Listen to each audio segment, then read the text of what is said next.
प्रार्थना करेंगे। अखंड मंडलाकारं व्याप्तं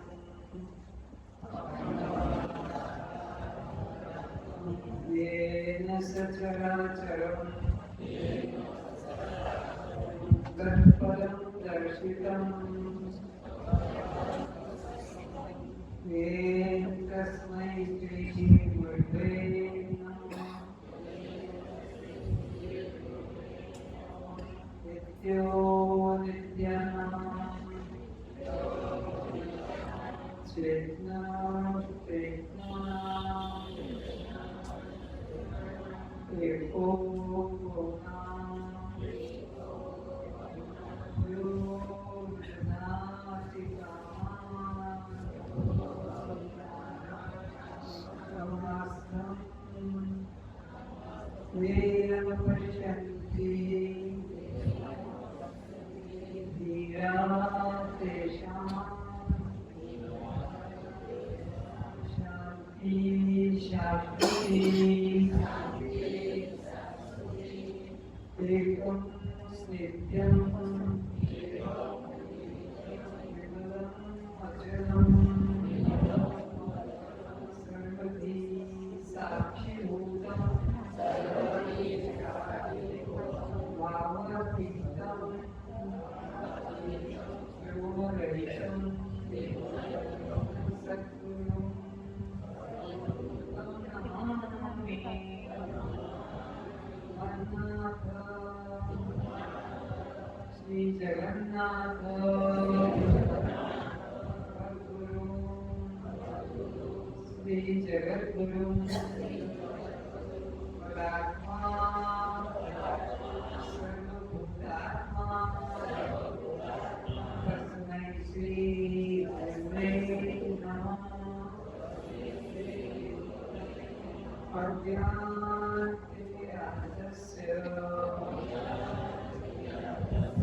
ज्ञानाञ्जनशलाकया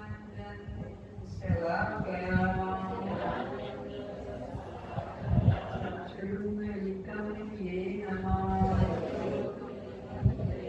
तस्मै श्री गुरुवे नमः।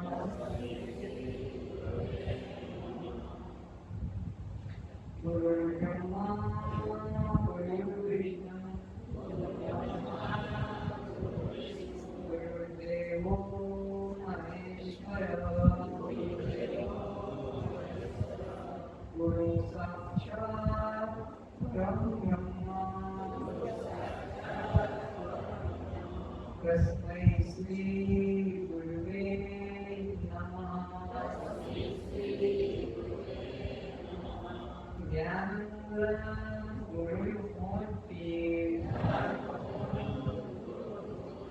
पूजामूलं गुरुपदम्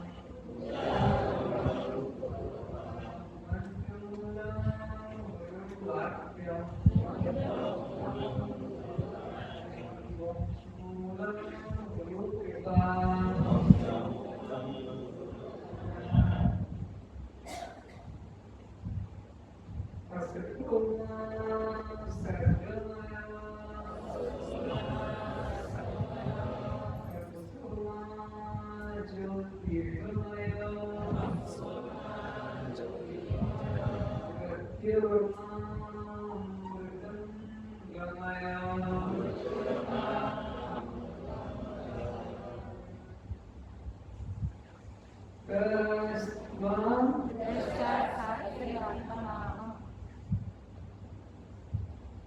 क्या आप जड़ हैं? चैतन्य क्या आप दृश्य हैं? दृष्टा है। क्या आप आत्मा हैं? क्या आप बद्ध हैं?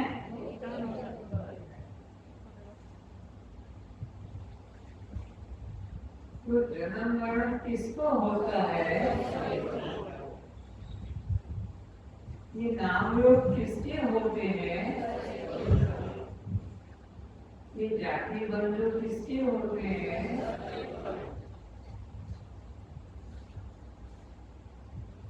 ये हिंदू मुस्लिम किसने कल्पित हैं?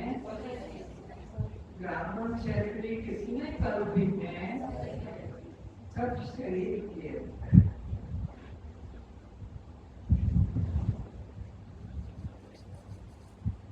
भूख प्यास किसको होती है?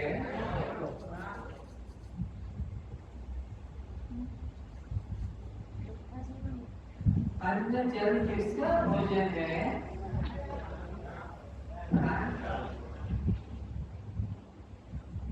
सुख किसको होता है?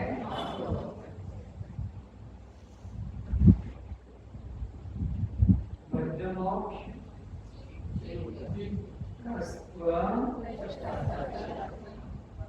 श्लोकों के रूप में उपस्थित सभी जिन मुक्त आत्माओं के चरणों में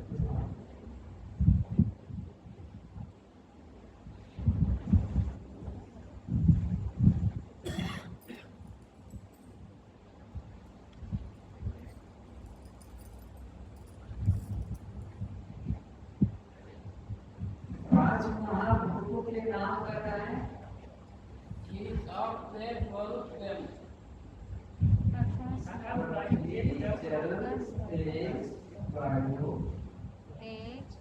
आकाश महाभूत के पांच तत्व क्या बनते हैं इस शरीर में?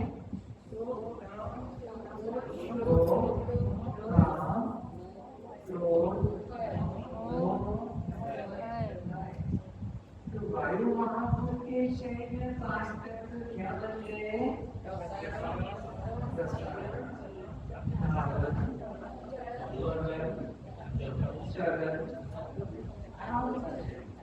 तो तेज महाभूत के शरीर में पांच तत्व क्या बने?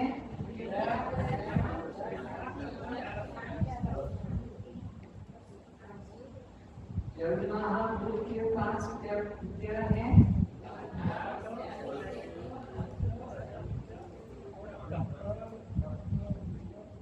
पृथ्वी महाभूत के पांच तत्व क्या बने?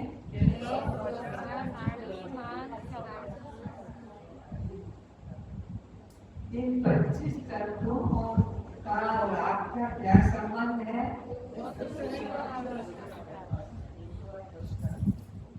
ये 25 तत्व और उसके पांच महाभूत वो 25 तत्व में कौन कारण कौन कार्य है? कौन किससे बना है? पांच महाभूत के 25 तत्व में कारण कार्य का विवेक करें। पांच महाभूत कारण है और 25 महाभूत उसके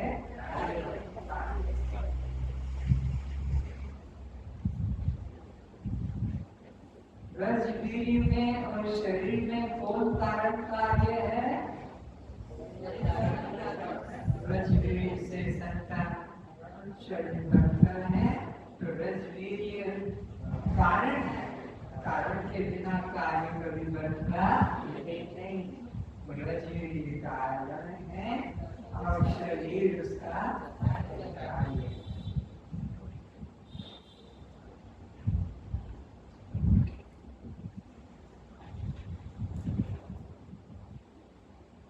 आप कब सोते हैं? अब ये मत बोलो, अब शर्म की बात है। हम कभी सोए नहीं, हम कभी सोते ही कस्वम। तो आत्मा कभी सोता है? आत्मा कभी सोता, लेकिन हमने अपने को देर मान लिया था, इसलिए अनादिकाल से हम सोते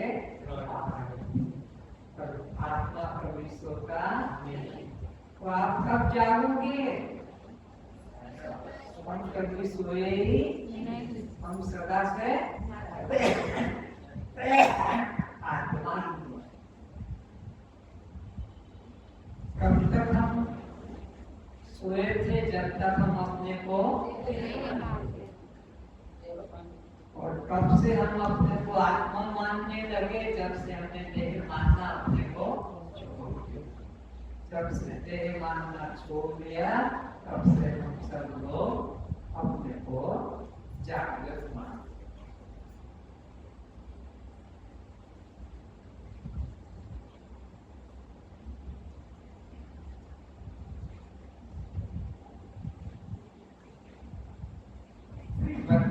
लगता है कि ये 5 महाभूतों का पंचीकरण कैसा हुआ? कोई हाथ उठा के बताए। बोलो भाई। हाँ, तुम्हें बोलो। जब कर्ण से मोटा एक एक में उसमें दो हाथ हो गया और उसके बाद दो हाथ एक एक हाथ खुद के लिए रखे और फिर 4 हाथ हो गया और उसके बाद फिर सभी एक एक दो लेकर उससे पंचकर्ण हो गया। अपने को छोड़कर अपने चारों साथियों को एक पहले 2 हाथ किए अपने, फिर उसका अपने लिए रखकर आगे के 4 हाथ करके अपने साथ।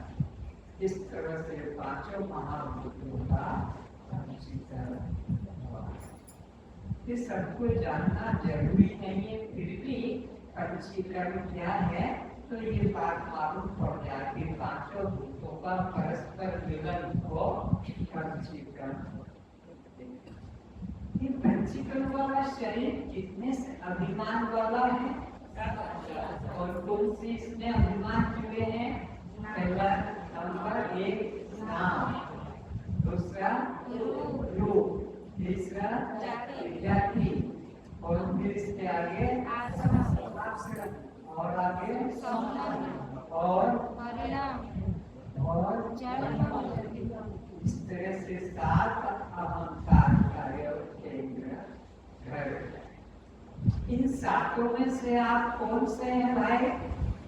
पीछे वाले भी बताओ, चेयर में जितने बैठे हैं पीछे बताओ, इन 7 अभिमान वालों में से तुम कौन से हो?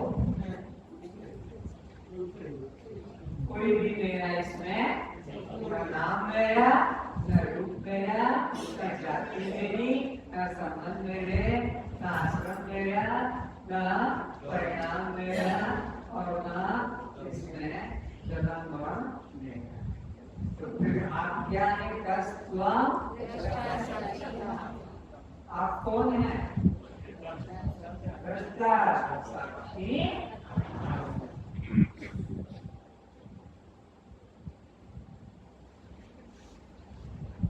तुम कहाँ रहते हो?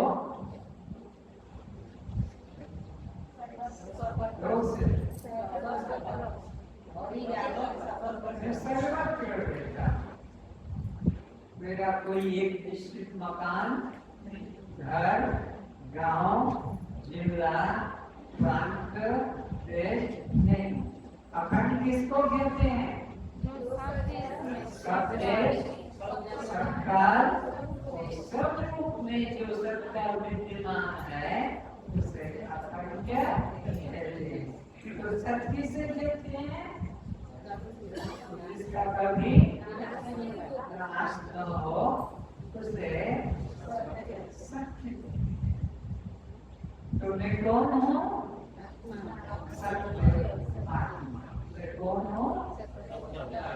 क्योंकि वे सब देश में ऐसा कोई देश है जहाँ में ना हो, ऐसा कोई काल है जहाँ में ना हो, ऐसा कोई वस्तु हो जहाँ में ना हो। मैं के बिना कोई देश नहीं, मैं के बिना कोई काल नहीं और मैं के बिना कोई वस्तु नहीं। अगर मैं ना रहूं तो यह है कौन कहेगा? मैं ना हूं तो यह है कौन कहेगा? ये तो जड़ है, ये तो अपने आप को बोलेंगे। तो मैं अखंड हूँ, मैं सब देश में, सब काल में, सब रूप में। अच्छे से घुसा लो दिमाग में ताकि कोई तुम्हें विचलित ना कर सके।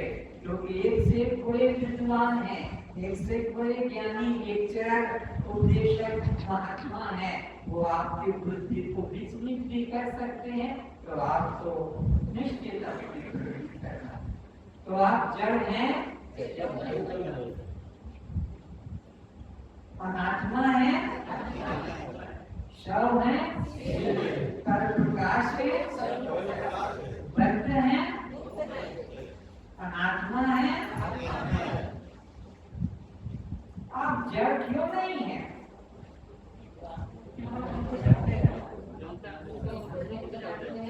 जड़ तो अपने को नहीं जानता, उसके अपने से तकलीफ को भी। तो तो आप दृश्य हैं, क्यों आप दृश्य नहीं? दृश्य तो अपने को भी नहीं देखता और दूसरे को भी नहीं देखता, इसलिए मैं दृश्य नहीं, मैं कौन हूँ? जड़ नहीं कौन हूँ? शव नहीं कौन हूँ? आप शव क्यों नहीं है?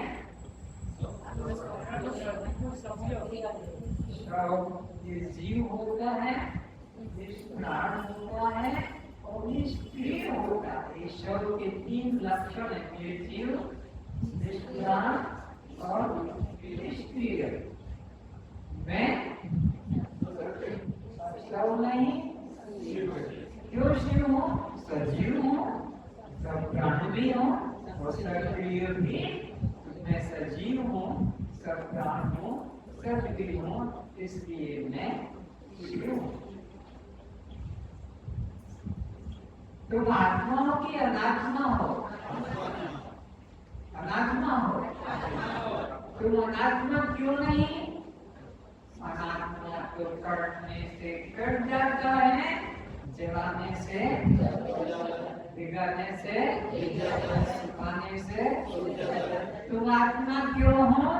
न शत्रु से डरता हूँ, न अग्नि से जलता हूँ, न पानी से भीगता हूँ और न पवन से।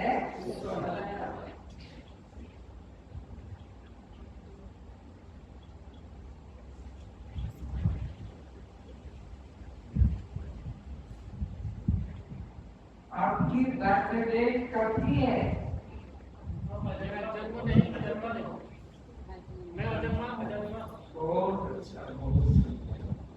मेरा बर्थडे तो बर्थडे जो मनाई जाती है वो चेतन आत्मा की मुर्दा शरीर की?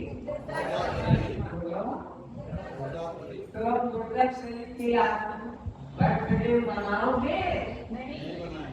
शर्म आएगी। बर्थडे अब मनाने में शर्म आएगी, क्योंकि अब तुम शरीर का जन्म तारीख है, तुम्हारा जन्म नहीं, तो जन्म तिथि भी तो बर्थडे में नहीं। कितना मुक्त हो गए, कितना इस चिंता से कि मेरा कल तो बर्थडे थे, तुम भी आना, तुम भी आना, तुम भी आना, ये जो करते थे उनके खाने पीने की व्यवस्था करते थे। अब पता लग गया कि जन्म तिथि मेरी नहीं मनाई जाएगी, मुर्दे की मनाई जाती है, लेकिन मैं मुर्दा मेरे कन्या। आपके पिता माता आपके साथ रहते हैं कि गांव में रहते हैं? मैं जन्मा हूँ, इस कारण से मेरा तो आपकी पत्नी उम्र में आपसे बड़ी है कि छोटी है? मैं जन्मा हूँ, इसलिए मेरी कोई पत्नी छोटी ना बड़ी है। किसी किसी की बड़ी भी होती है।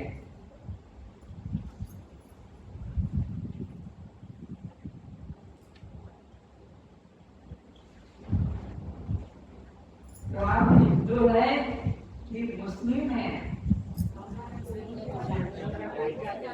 आत्मा का कोई जाति? तो आप ब्राह्मण हैं कि क्षत्रिय हैं?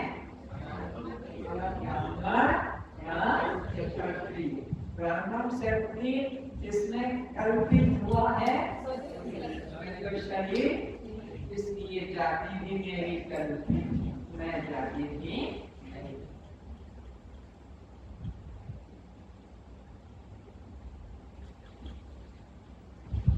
आप शाकाहारी की मांसाहारी?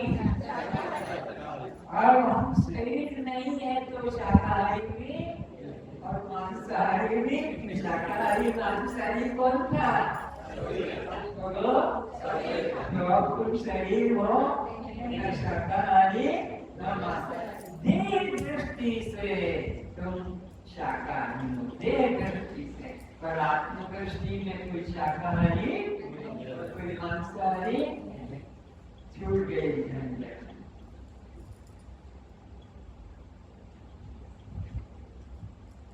उन जातियों के नाम बताओ जो मांसाहारी है। बिल्ली, कुत्ता, सिंह और मुझे मालूम नहीं कि उसको मालूम है, ये मांसाहारी है। उनके नाम बताओ जो शाकाहारी है। गाय, घोड़ा, गधा, हाथी, ऊंट, सुअर और इसी तरह बकरा, बकरी और भेड़। तो जो मांसाहार खाते हैं मनुष्य, वो किस जाति के पशु के समान है? कुत्ता। लज्जा की बात, मांसाहारी पशु और कौन से? बिल्ली है, कुत्ता है, बाघ है, लोमड़ी है, जो हो आपको मालूम होगा। तो मनुष्य होकर भी अगर मांस खाता है तो वो किस जाति के मिलते बोलो? बिल्ली, बाघ। तो मनुष्य होकर कुत्ते की जाति, बिल्ली की जाति, बाघ की जाति, ये सम्मान है, यह अपमान है? बोलो, अपमान। वंदनीय की निंदनीय है? निंदनीय है। इसकी बात क्या करना है? तो कुत्ते की जात का है, कुत्ते की जात का है, ये तो बिल्ली की जात का है, ये बंदर की जात का है, ये सुअर की जात का, ऐसे बोल देते।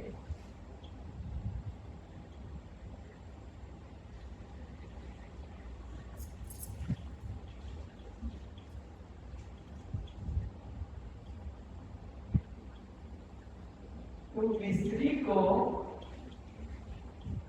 परमात्मा से एक करके कौन बता सकता है? मिस्त्री परमात्मा से अलग नहीं, क्योंकि वेद कहता है सर्वम तद्विदं ब्रह्म।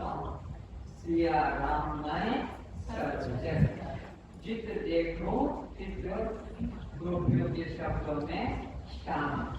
तो मिस्त्री को ब्रह्म कौन सिद्ध करेगा? हाथ उठाओ, बोलो। मिस्री चीन से होता है, हाँ, चीन दूध से होता है, बहुत अच्छा।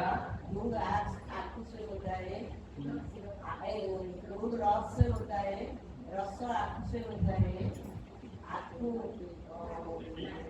मिट्टी से होता है, मिट्टी जल से होता है, जल पानी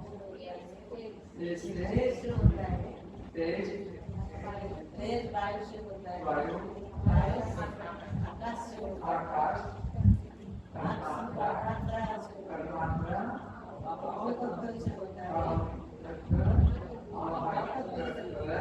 बहुत प्रकृति से होता है, प्रकृति माया से होता है, बहुत अच्छा। माया परमात्मा का शक्ति से होता है, और शक्तिमान परमात्मा से अलग, क्योंकि श्री परमात्मा से अलग। अब परमात्मा कैसे मिस्त्री बना? कोई पुरुषों में बुद्धि हो तो बताओ। इस माता ने कितना सुंदर क्रम से बता दिया कि ये मिस्त्री ब्रह्म का ही अंश है। तो परमात्मा ब्रह्म मिस्त्री अंश में कैसे लोग जाए? कोई बताए? कोई पीछे से हाथ उठाए? कोई की बुद्धि नहीं है। अब बोलो, फिर तुम भी बोलो। माया शक्ति, प्रकृति, महातत्व, महतत्व, तन्मात्रा, आकाश, वायु, तेज, जल, मिट्टी,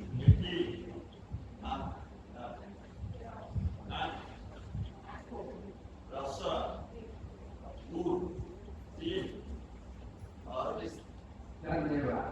पुरुषों में भी है कोई दिव्या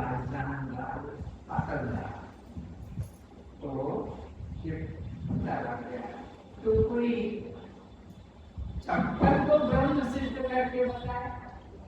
चप्पल कोई नहीं। चप्पल को ब्रह्म सिद्ध करना मुश्किल पड़ रहा है। हाँ बोलो। चप्पल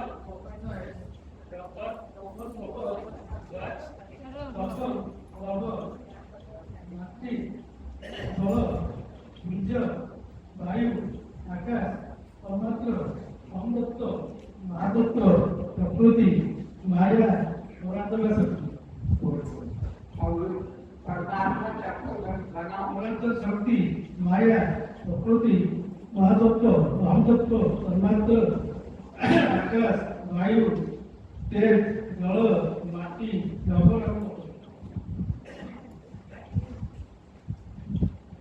और कोई शक्ति को ब्रह्म सिद्ध करो और श्वास में जल्दी में आ जाएगा और तो उसमें ज्यादा मुश्किल नहीं। कौन है शक्ति को ब्रह्म सिद्ध करो?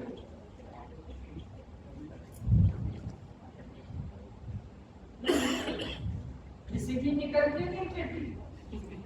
अरे भाई निकलती है तो कहां में से? आकाश में से निकल के आती है कि जो खाया पिया अन्न है। सब्जी किससे बनती है? जो खाया था दाल भात रोटी सब्जी अन्न वो उससे बनती है। फिर वो अन्न कहाँ से निकल के आता है? पृथ्वी में से आता है। आकाश से तो पैदा, फिर आकाश में, फिर पृथ्वी में, मिट्टी से, मिट्टी में किससे पैदा? अगर जल ना हो वर्षा ना हो तो मिट्टी में कुछ पैदा होगा? तो फिर ये सब सिद्ध हो गया। यह तो अन्न जल से निकला। आगे जल किससे निकलता है? बोलो। अरे इससे तो निकलता है जो चमक रहा है लाल आकाश में। तेज से, तेज किससे निकला? वायु किससे निकली? आकाश किससे निकला? तन्मात्रा किससे निकली? आत्मतत्व किससे निकला? तत्व किससे निकला? प्रकृति किससे निकली? माया किससे निकली? परमात्मा की शक्ति, परमात्मा की शक्ति किससे निकली? परमात्मा की शक्ति परमात्मा से अलग है। तो परमात्मा ही कहाँ निकल के आ गया? तुम्हारे मल द्वार से शक्ति के रूप में। कितनी सुंदर बात है। परमात्मा भिन्न, परमात्मा से भिन्न। सूअर किसको खा रहा है? परमात्मा से भिन्न यहाँ किंचित भी अन्य।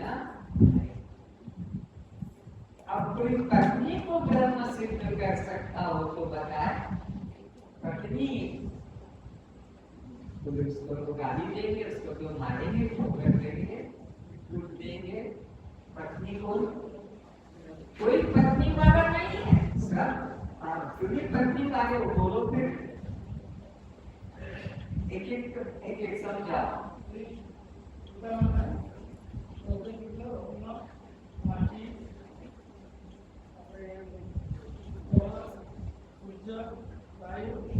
ये तो बहुत तुम आगे चल गए। पत्नी कैसी बनी बेटे?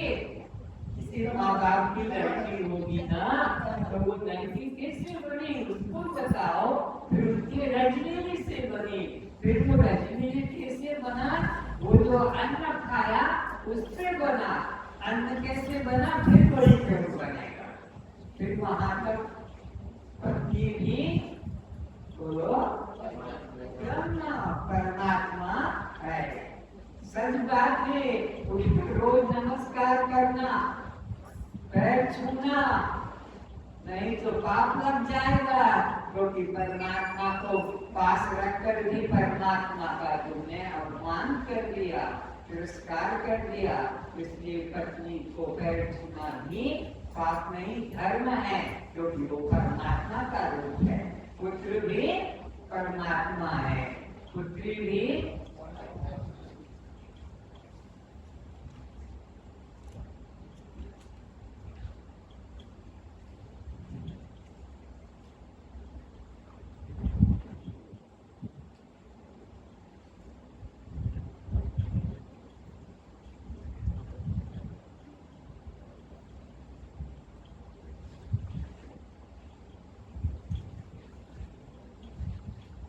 अपने कुर्सी को आगे करवा दो भाई, थोड़ा आगे खिंचवा दो। एक इधर से और बस सामने पॉइंटर क्या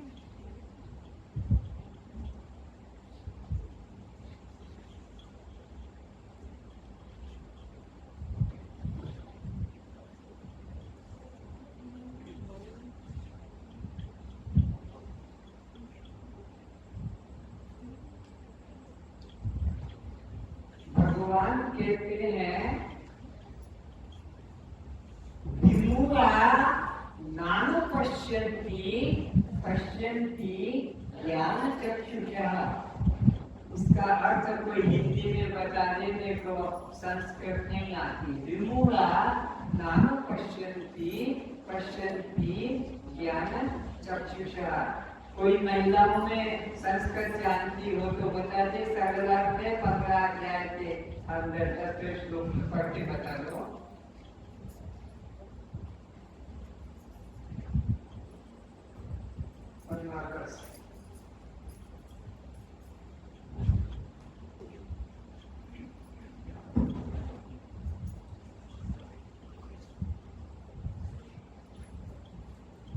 नंबर गलती हो सकता है, आप ऐसे ही मुझसे बता दो।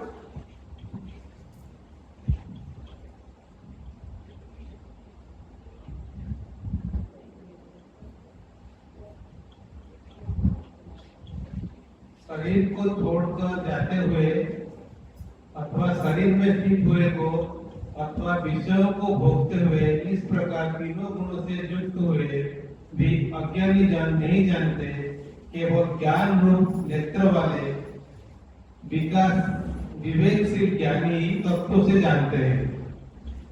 विमूढ़ नाम पश्यन्ति पश्यन्ति ज्ञानी। ये समझ पाएंगे कि चट्टी ब्रह्म है, चप्पल ब्रह्म है, पत्नी ब्रह्म है। मूल लोग समझ पाएंगे। बोलो इसके आगे कभी चर्चा, ये घर में जाके लोगों को बताना, जो यहाँ सुन रहे हैं लगातार, उन लोगों की बुद्धि में ये ज्ञान उसको खिलेगा। विमूढ़ा नानु पश्यन्ति, मूल लोग इस बात को अनुभव नहीं कर सकेंगे। कौन कर सकेंगे? पश्यन्ति ज्ञान चक्षुषः, जिसको ज्ञान की आंख खुली है, विवेक की आंख खुली है, वही अनुभव। तो ये इतनी खूब बात तुमको समझ में आ गई इस शिविर के बच्चों को, लेकिन तुम्हारे घर के बूढ़े बड़ों को ये बात समझ में नहीं आएगी। और उनको कभी बताओगे तो वो तुम्हें कहेंगे ये पागल हो गया है, ये किसी गलत रास्ते में चला गया। ये भी ब्रह्म है, चप्पल भी ब्रह्म है, लड़की भी ब्रह्म है, पत्थर भी ब्रह्म है, मूर्ति भी ब्रह्म है, पत्थर भी ब्रह्म है, तो फिर मूर्ति भी मिट्टी में जुटना अणु अणु कण कण सर्वम सर्वम का मतलब कुछ बाकी नहीं। जिसको तुम कह दो कि ये अनात्मा है और ये आत्मा है, सर्व एक अद्वितीय ब्रह्म एक अद्वितीय ब्रह्म निर्लेप नास्ति।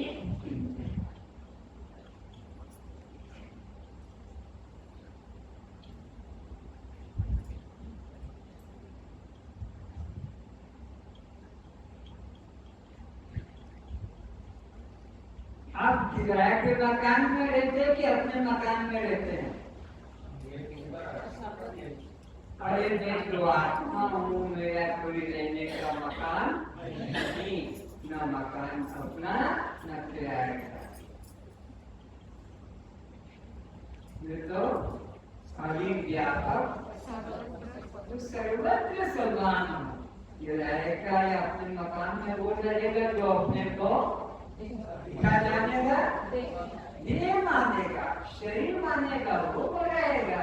नहीं तो शरीर ये भूल बातें घुसा हुआ दिमाग में, नहीं तो बाहर जाके मेरा मकान तो टूट गया, फिर वही चर्चा करने लग जाते। मेरा मकान तो मैंने नया बनाया है। अरे तुम्हारा ये जो मकान है ये भी मकान तुम्हारा है? ये मकान किसका है? इसके कौन मालिक है? आकाश, वायु, तेज, जल, ये इसके मालिक है। और तुम बीच में घुस गए कि ये मैं हूँ। अरे ये तुम हो ना? शरीर के रहने का स्थान।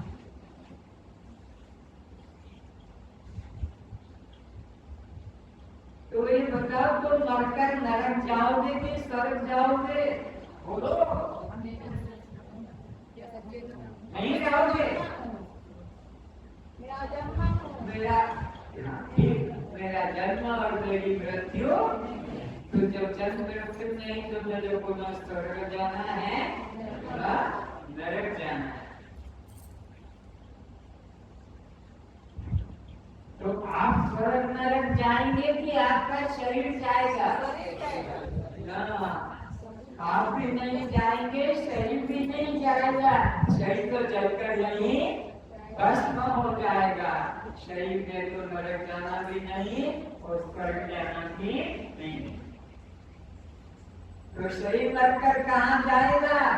पंचभूतों से बना पंचभूत में ही मिल जाएगा। शरीर मरकर कहाँ जाएगा? राख तो बनेगी, राख तो चीज में मिलेगी, इंग्लिश में चला जाएगा।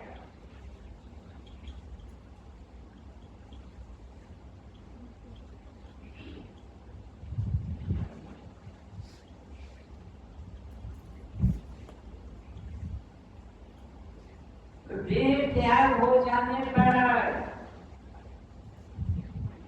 तुम आत्मा कहाँ जाओगे? कौन बताएगा? उठाओ। मेरे में आना जाना मैं तो आत्मा रूप से सर्वत्र, देह त्याग हो जाने से भी मेरे आत्मा में जाना आना, आत्मा जहाँ का जहाँ, जो का जो, सर्वत्र सर्वरूप में है।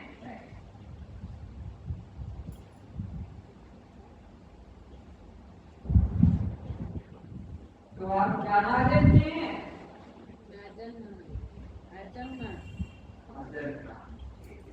और ज्ञान आत्मदृष्टि से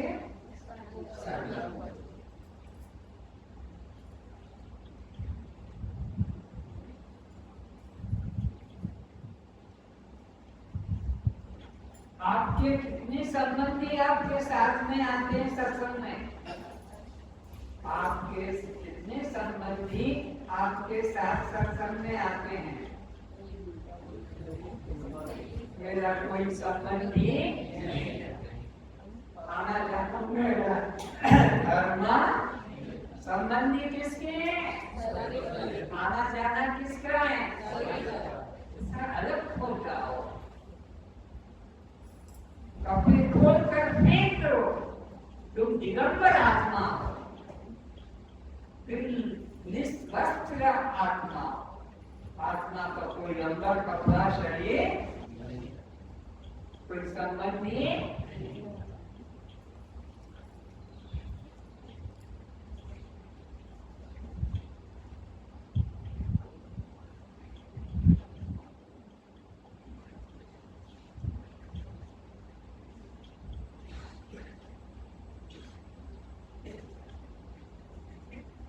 तुम्हारी शादी हुई कितने वर्ष हो गए?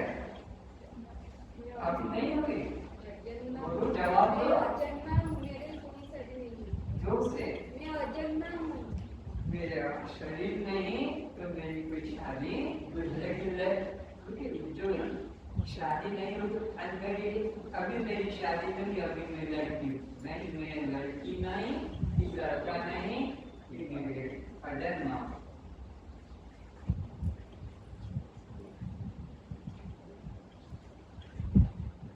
अरे भाई तुम्हें रिटायर हुए कितने वर्ष हुए? जो रिटायर हुए हाथ उठा दो पहले। जो रिटायर हो गया है 1 2 कितने वर्ष हो गए रिटायर हुए? अरे मैं तो आत्मा हूँ निष्क्रिय, मैंने क्रिया करना मेरा धर्म नहीं है, मैं तो निष्क्रिय आत्मा।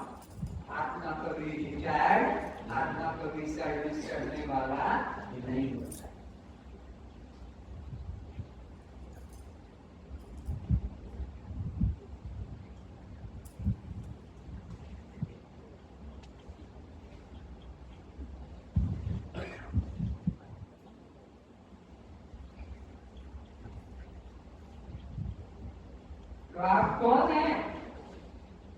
मैं दृष्टा दृष्टा साक्षी।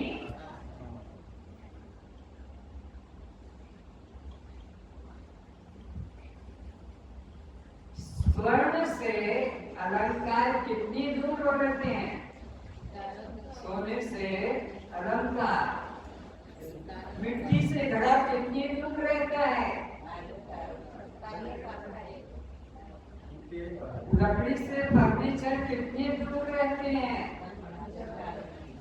मिट्टी से घड़ा कितनी दूर है? तो आत्मा से परमात्मा कितनी दूर है? दो नहीं बल्कि दूर तो तब होना जब भिन्न हो, अन्य हो, कोई अन्य नहीं।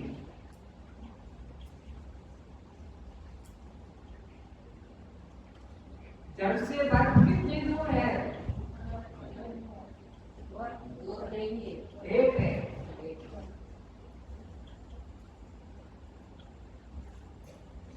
तो परमात्मा से जीवात्मा को एक करना है कि एक है? एक करना, क्योंकि कभी अंशी से अंश अलग, ईश्वर अंश जीव अविनाशी।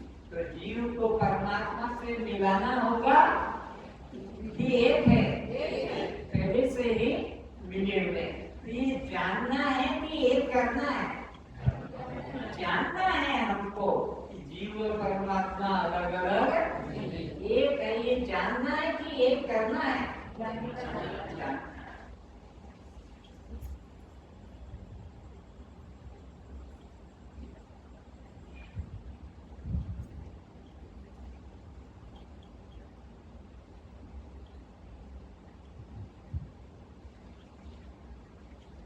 जीव भाव छोड़ दिया जितने बैठे हो। अभी आप अपने को देह मानते हो कि आत्मा?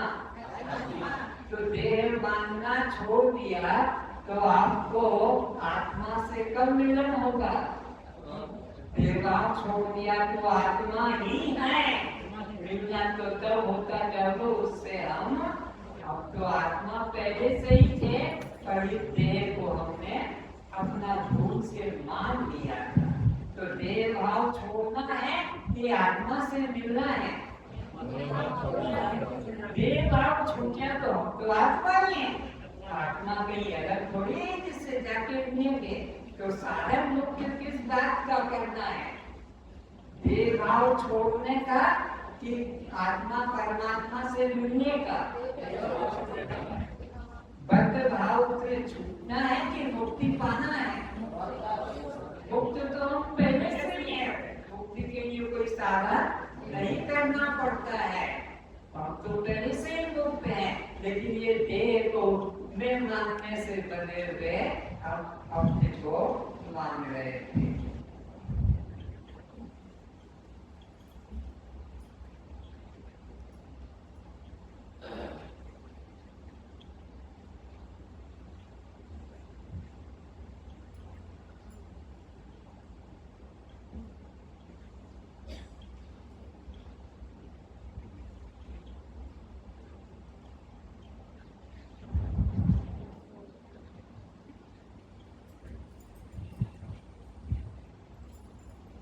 मुख्य साधन क्या है? देह भाव को छोड़ना है। गुरु लोग तो शिष्य बनाने में लगे हैं, गुरु लोग तो कान फूकने में लगे हैं, गुरु लोग तो नाम सिखाने में लगे हैं, गुरु लोग तो मंत्र करो, माला करो, पूजा करो, पाठ करो, मंदिर जाओ, तीर्थ जाओ, इस कर्म में लगे हैं। देह भाव छुड़ाने की बात गुरु लोग नहीं करते। गुरु तो करने की बात बताते हैं, साधन की बात बताते हैं। परमात्मा करने से साधन से मिलने वाला नहीं है।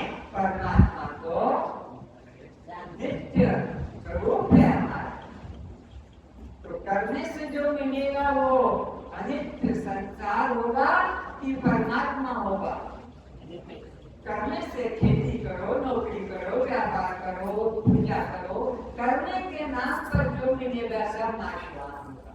परमात्मा तो नित्य हमारा आपका स्वरूप है, इसलिए कुछ करने की जरूरत, केवल जानना है कि करना है।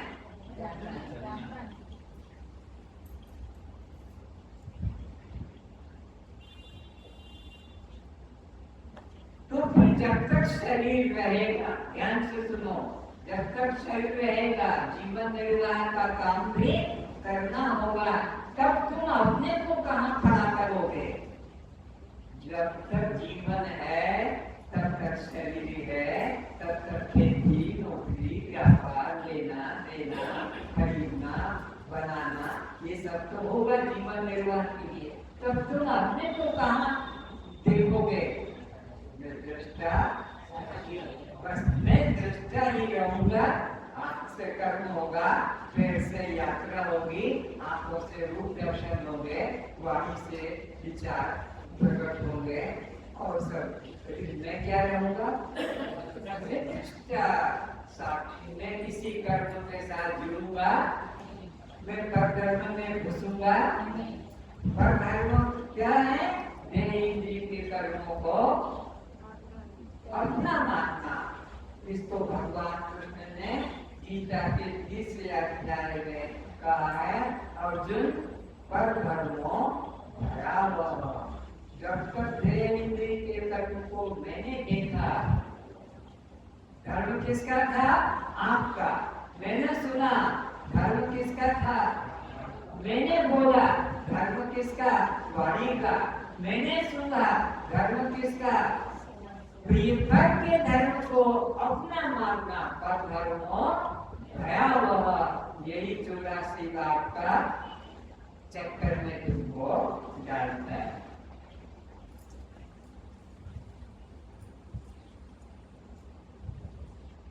इस वेदांत शिविर में बैठकर आप किन 2 महान हत्याओं से मुक्त हो गए? आत्महत्यारा और इसको पक्का करके मन में रखना। ये भयंकर बीमारी थी जो हमारी हंसते हंसते देखते देखते निकल गई। ना आत्महत्यारे हैं और ना हम ब्रह्महत्यारे। आत्महत्यारे कब तक थे? जब तक हम अपने को ब्रह्महत्यारे कब तक थे? जब तक उसको वहाँ मंदिर में, तीर्थ में, स्वर्ग में, वैकुंठ में है, मुझे मिलना है, पाना है। क्या मैं देखने गया? मैं अयोध्या गया था, मैं वृंदावन गया था, मैं काशी गया था, मैं ऋषिकेश, क्यों? मैं दर्शन करने गया था, मैं भगवान के दर्शन करने गया। ये जो विचार है, ये कौन सी श्रेणी के हैं? ब्रह्महत्यारे। ये कौन लोग हैं? ब्रह्महत्यारे किसको कहेंगे? जो ब्रह्म से, ब्रह्म को अपने से सबसे बड़ा पाप, सबसे ब्रह्महत्यारा। और जिसको लोग कहते हैं बड़ा पुजारी, ये बड़ा भगत है, बिना भगवान को खिलाए खाता नहीं, बिना सुलाए सोता नहीं, बिना निलाए। इस तरह से ब्रह्म को अपने से अलग मानना, जबकि यहाँ एक ब्रह्म के अलावा दूसरा। तुमने ब्रह्म को रिजेक्ट कर दिया, क्या भ्रांति सी है? मेरे मकान से निकल जाओ, मौका को जैसे निकाल देते हैं, वैसे तुमने परमात्मा को मंदिर में, जेल में, अपराधी को जेल में रखा जाता है, इसी तरह परमात्मा को अपराधी बनाकर जेल में रखा जाकर बाहर का मंदिर का दरवाजा बंद करके पुजारी घर में औरत के पास, बच्चों के पास, और भगवान का मंदिर का दरवाजा बंद करके ताला लगाकर ये भगवान को जो अपने से अलग मान रहा है, यह कौन सा हत्यारा है? समझ में आ भी रहा है ना? हमने भगवान को खिलौना मान लिया है, जड़ मूर्ति मान ली है। जब इच्छा होती है पानी, जब इच्छा होती है भोग रखने।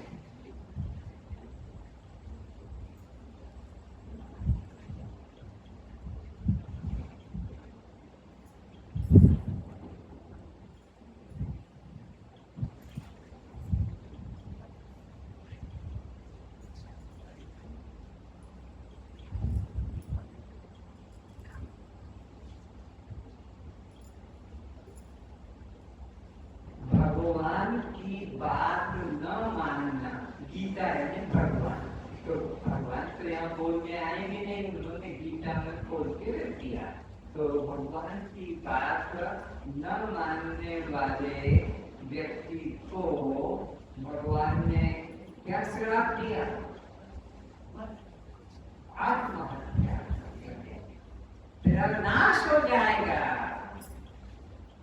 तू मेरी बात को न मानेगा तो तेरा नाश हो जाएगा। मेरे भगवान के वचन है। अर्जुन जैसे भगत को तो पूजा अर्थात की मूर्ति की करने वाले अपना कल्याण मान लो। भगवान की बात न मानने वाले को गीता अध्याय 18 श्लोक 57 तो अगर मेरी बात को नहीं मानेगा, कहाँ गया गीता पाठी?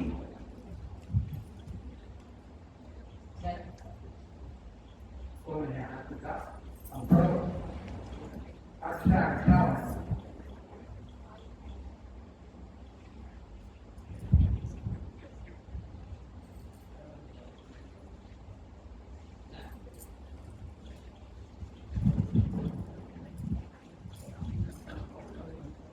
18 अध्याय का 58 श्लोक।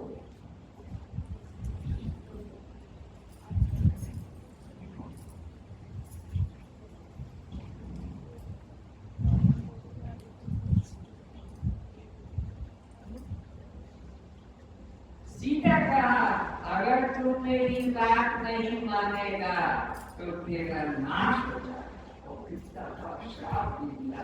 भगवान का भक्त, भगवान का दर्शन करने वाला भी भगवान के द्वारा शापित होता है।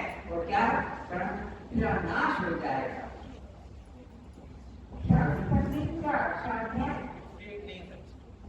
नहीं तो क्या 57 पढ़ना नहीं आता कि आपको देखना नहीं आता?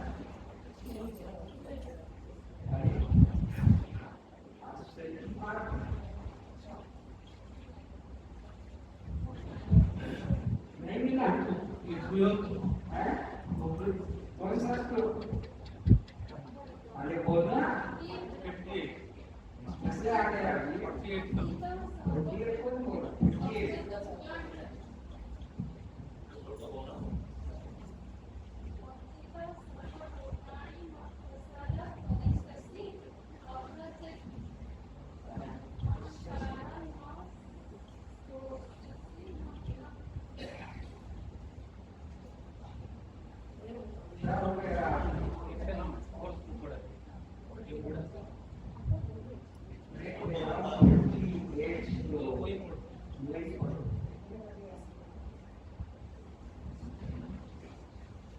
उपयुक्त प्रकार से मुझ में चित्त वाला होकर तू मेरी कृपा से समस्त संकटों से अनायास ही पार कर जाएगा। अगर मेरी बात मानेगा तो तू संसार सागर से अनायास बिना साधन के पार हो जाएगा।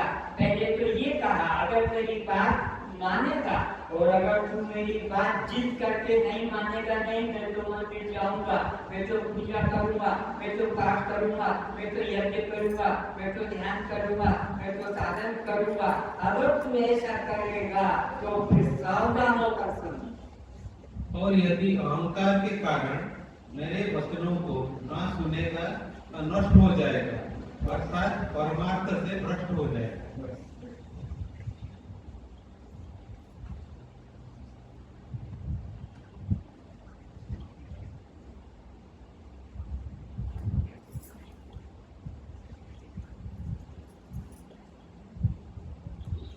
जीवन भर में कितना भी पाप किया हो, उसके लिए तो चिंता मत करना, लेकिन अंत समय में तुम्हारे अंदर से परमात्मा का स्मरण जग गया तो तुम सब पापों से मुक्त हो जाओगे। तुम्हारे पापों को गिना नहीं जाएगा कि जीवन में गो हत्या की, स्त्री हत्या की, पिता की, कोई मूल्य नहीं। अगर तुम्हारे को आत्मा स्मरण जग गया तो फिर कोई पाप नहीं लगेगा। गीता के 8वें अध्याय का 5वां 6वां श्लोक पंडित जी सुना दो। कहाँ भाग जाता है पंडित जी?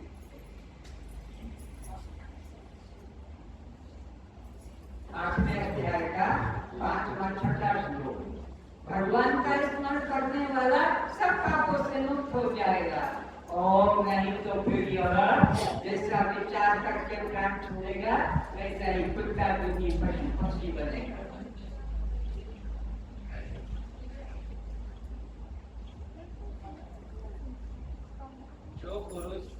जो पुरुष अंतकाल में मुझको ही स्मरण करता हुआ शरीर को त्याग कर जाता है, कब त्याग करे? शरीर का त्याग, मेरा चिंतन, आत्मा का चिंतन कि मैं दृष्टा साक्षी आत्मा हूँ, मैं जड़ शरीर दृष्टि शरीर ऐसा चिंतन करके प्राण छूट जाए तो वो मेरे साक्षात स्वरूप को प्राप्त होता है। वो मेरे ही साक्षात कोई ने आत्मा को भी प्राप्त हो जाता है।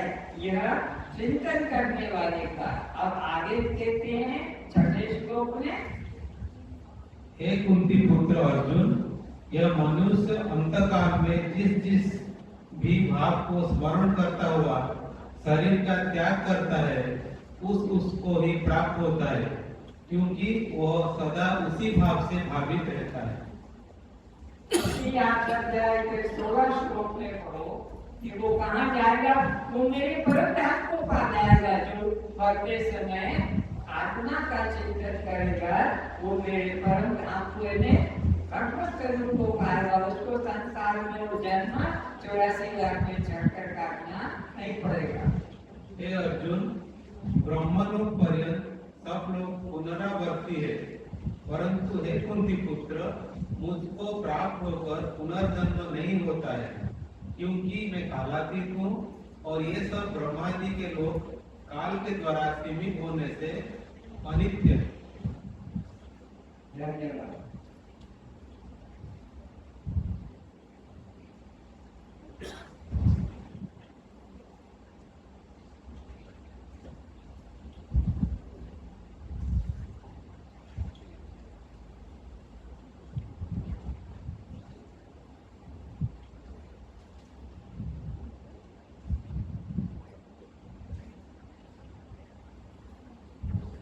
त्रिपुटी किसे कहते हैं? कौन बताए? हाथ उठाओ जल्दी, समय थोड़ा है। कोई नहीं हाथ उठा रहा। त्रिपुटी, तीन के योग को त्रिपुटी कहते हैं। कल ही सिखाया था। अध्यात्म, अधिदेव, अधिभूत के योग को त्रिपुटी कहते हैं। अध्यात्म इंद्रिय, अधिदेव जो है वह देवता और अधिभूत उसका विषय। इंद्रिय, देवता और विषय, तीन के योग को यहाँ पर चार जमा हुआ है। इंद्रिय, देवता और विषय। तो कितने त्रिपुटियों इस सूक्ष्म शरीर में है? 14 त्रिपुटियां सूक्ष्म शरीर में है। इस स्थूल शरीर में तो 5 महाभूत, 25 तत्व, 7 चिंता छोड़ो। अब सूक्ष्म शरीर में कितनी? 14 त्रिपुटियां है और उसमें भी 7 चिंता है। कौन कौन से 7 अभिमान? कर्ता, भोक्ता, पुण्य का, स्वर्ग नरक, सुख दुख, ज्ञान अज्ञान, चंचल शांत, बंध मोक्ष। ये सूक्ष्म शरीर में है। स्थूल शरीर में नाम, रूप, जाति, आश्रम, संबंध, धर्म, परिणाम और जन्म मरण, ये उसके है। अब हम तो वो है नहीं, उसको छोड़ दियो। उसकी चर्चा भी छोड़ देते हैं। हमें स्थूल शरीर नहीं न उनके साथ अहंकार हमारे। हम सूक्ष्म शरीर के अंदर अंतःकरण किसको कहते हैं? अंदर रहकर जो इंद्रियां जानती है उसे अंतःकरण कहते हैं। बाहर रहकर जो इंद्रिय जानती है उसे बहिष्करण, बहिष्करण बाहर जानने वाले, अंतःकरण अंदर जानने वाले। तो अंदर रहते हैं, बाहर नहीं आते हैं। कौन कौन? मन, बुद्धि, चित्त, अहंकार। ये बहिष्करण नहीं है, ये अंतःकरण है। लेकिन 5 ज्ञानेंद्रिय बहिष्करण है। 5 कर्मेंद्रिय ये बाहर शरीर के अंदर होते हैं। तो अंतःकरण का तुम्हारा क्या संबंध है? वो दृष्टि और हम उसके मन का तुम्हारा क्या संबंध है? तुम मन के कैसे दृष्टा हो? चंचल है, शांत है, सुखी है, दुखी है, पापी है, पुण्यात्मा है, धर्मी है, अधर्मी है, कामी है, क्रोधी है, लोभी। इन सब मन की दशा को तुम जानने वाले। तुम न कामी, न क्रोधी, न लोभी, न मोही, न सुखी, न दुखी, तुम केवल जानने वाले। तो बुद्धि किसे कहते हैं? निश्चयात्मक करने वाली वृत्ति को बुद्धि कहते हैं। बुद्धि का तुम्हारा क्या संबंध है? उसके शाम उसके तुम बुद्धि की दृष्टि कैसे हो? कोई बोले? कोई नहीं बोलेगा। किसी की बुद्धि ठिकाने नहीं। लोग कहते हैं मेरी बुद्धि ठिकाने नहीं, बाद में बात करना, अभी मेरा दिमाग ठीक नहीं। तो ये बुद्धि की अवस्था चंचल है तो, शांत है तो, याद रखती है तो, और भूल जाती है तो। याद रखना, भूल रखना किसका काम है? बुद्धि का।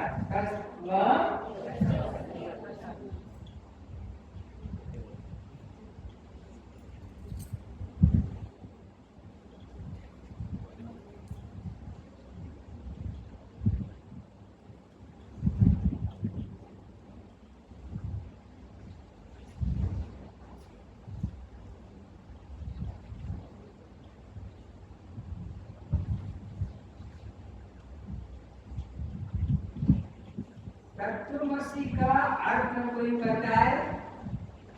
छोटा सा महावाक्य है।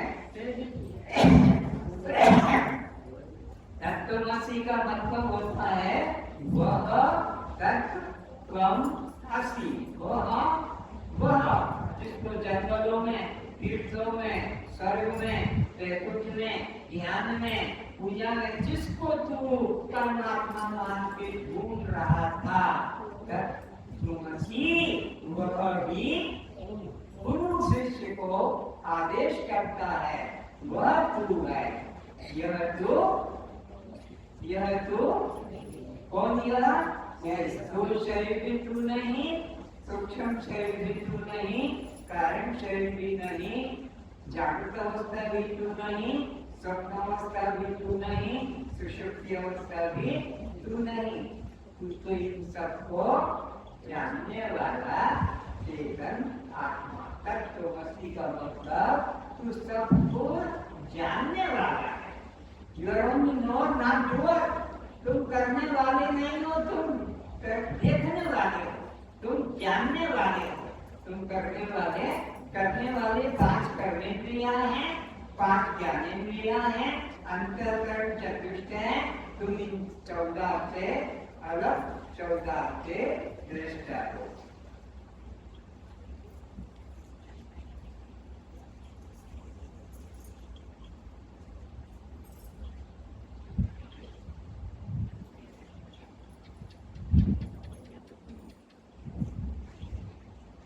एक प्रश्न है साधारण,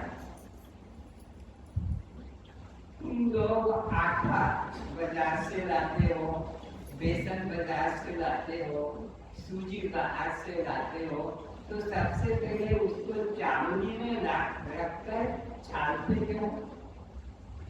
बोलो, शायद उसमें कोई बोलो ठिकाना। और मांस मछली खाते हैं, बैंगन में निकल आए कोई कीड़ा तो बैंगन खाएंगे, फेंक देते हैं। अजीब बात है। बैंगन में कीड़ा हो, किसी फल में कीड़ा पड़ जाए तो वो फल खाते हैं और मांस मछली खाते हैं। इसका कारण विचारो। मांस मछली वो मुर्गा को खाना है और बैंगन तो जिंदा कीड़ा है, उसको नहीं खाएंगे। आटे में, बेसन में कोई छोटा सा कीड़ा जरा सा हो जाए तब भी उस आटे को, कीड़े को निकाल कर अलग कर देते। बैंगन में कीड़ा है तो अलग कर देते।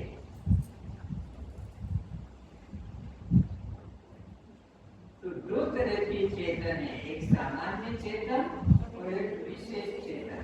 चेतन के दो भेद, सामान्य चेतन जो जड़ पदार्थ सब ये सामान्य चेतन है, हिलते गिरते चलते फिरते नहीं। आटा भी बेसन में सामान्य चेतन है, पर उसमें जब कीड़ा पड़ जाएगा तो विशेष चेतन है। आटे में, बेसन में, बैंगन में, फल में कीड़ा पड़ गया तो फिर वो सामान्य चेतन न रहकर क्या कहलाएगा?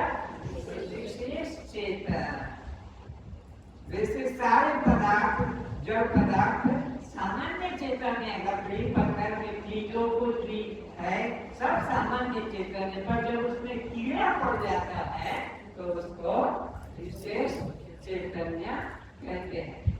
तो हम भी विशेष चेतन हैं, और वो जो आटे में, फल में, सब्जी में, बैंगन में जो निकल आया वो भी तो विशेष चेतन को विशेष चेतन का आहार बनाना पाप है। हम भी विशेष चेतन हैं, अपने जीवन की रक्षा चाहते कि मरना चाहते? वो कीड़े भी जब पकड़ने जाते हो तो उड़ते हैं, भागते हैं, दौड़ते हैं। बकरी को मारो कि मुर्गी को मारो कि गाय को मारो, तो वो दौड़ते हैं, भागते हैं अपने को बचाने के लिए। तो तुम भी विशेष चेतन और वो पशु भी विशेष चेतन है।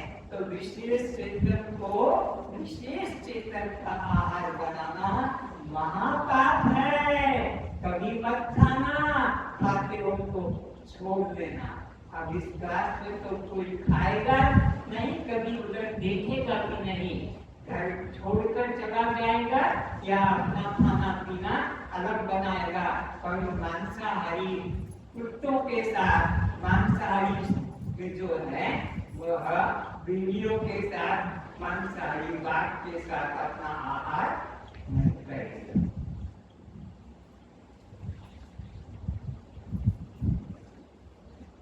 तो हम अपने जीवन की रक्षा चाहते हैं, वे जिनको मारा जाता है वे अपनी रक्षा चाहेंगे कि नहीं चाहेंगे?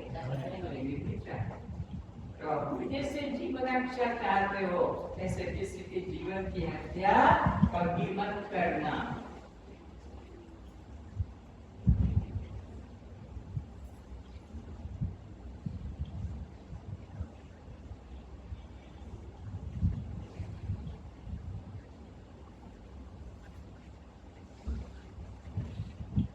तो गुरु धर्मशास्त्र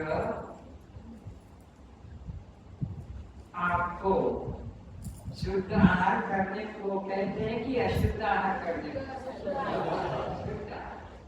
अगर आप अशुद्ध आहार करेंगे तो फिर किस गति को पाएंगे? उसी गति को जैसा खाएगा ना वैसा बनेगा मन, और जैसा पियोगे पानी वैसी होगी वाणी। तो अगर अभी हमारा पशु आहार में वृद्धि है तो अगला जन्म हमारा फिर योनि का बनेगा कि पशु योनि का? क्योंकि हमारी रुचि जैसी मति वैसी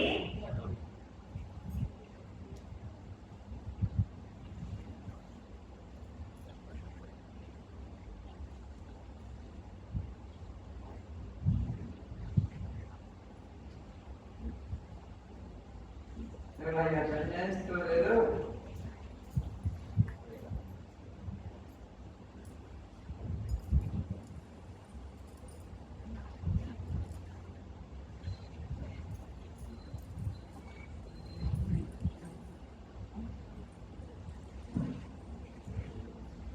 प्रवीण कुमार दास, रविंद्रनाथ कुटिया, बहादुर बड़वंत राय। आवाज नहीं आ रहा है, क्या बात है? आपकी वाणी में कुछ तकलीफ है? हाथ उठ जाता है इतना लंबा, पर ये 2 इंच की जीभ नहीं हिलती। हाथ उठ जाएगा 1.5 फुट का, पर ये 2 इंच की जीभ नहीं निकल पाती जोर से। फिर से बहादुर बड़वंत राय, भगवान बिहारी सेनापति, नलिनी प्रभा सेनापति, निरंजन स्वाई, पद्मनाभ मिश्र, विवेकानंद पात्र, ब्रह्मानंद बच्चाय, अभिलिप्सा प्रधान, वंदिता विश्वाल, संतुराम पटेल, निरुपमा बॉय, अरूपा बॉय, ममता बेहरा, सीमा नायक,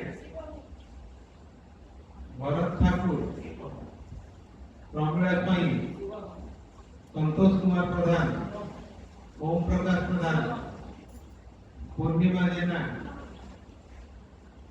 प्रबुद्ध केसरी यादव, विशाखा ठाकुर, कौनी जैना,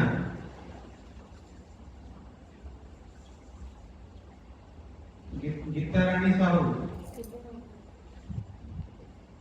रहे हैं पंच भ्रांतियों से मुक्ति। नोट करें कौन कौन सी हमारे मन में पंच भ्रांतियां हैं, नोट करो। नंबर 1, भेद भ्रांति। भेद भ्रांति, परमात्मा अलग है और मैं अलग हूँ, इस प्रकार की भ्रांति को भेद भ्रांति कहते हैं। वो अलग है और मैं अलग हूँ। नंबर 1 भेद भ्रांति। नंबर 2 कर्ता भोक्ता भ्रांति। नंबर 2 में कर्ता और भोक्ता भ्रांति। अपने को कर्ता मानना और अपने को भोक्ता मानना कि मैं करता हूँ और मैं अपने कर्मों का फल भोगता हूँ। मैं ये कर्म करूँगा, ये फल भोगूंगा। तो कर्ता भोक्ता ये भी एक भ्रांति है। नंबर 3 में संग भ्रांति। संग भ्रांति, देह के अनुरूप स्त्री या पुरुष अपने को जानना, गोरा या काला अपने को जानना, जवान या बूढ़ा अपने को जानना, जन्मने मरने वाला, यह संग भ्रांति, ये भी भ्रांति है। नंबर 4 विकार भ्रांति। विकार भ्रांति, यह ब्रह्म का जीव विकार हो गया है।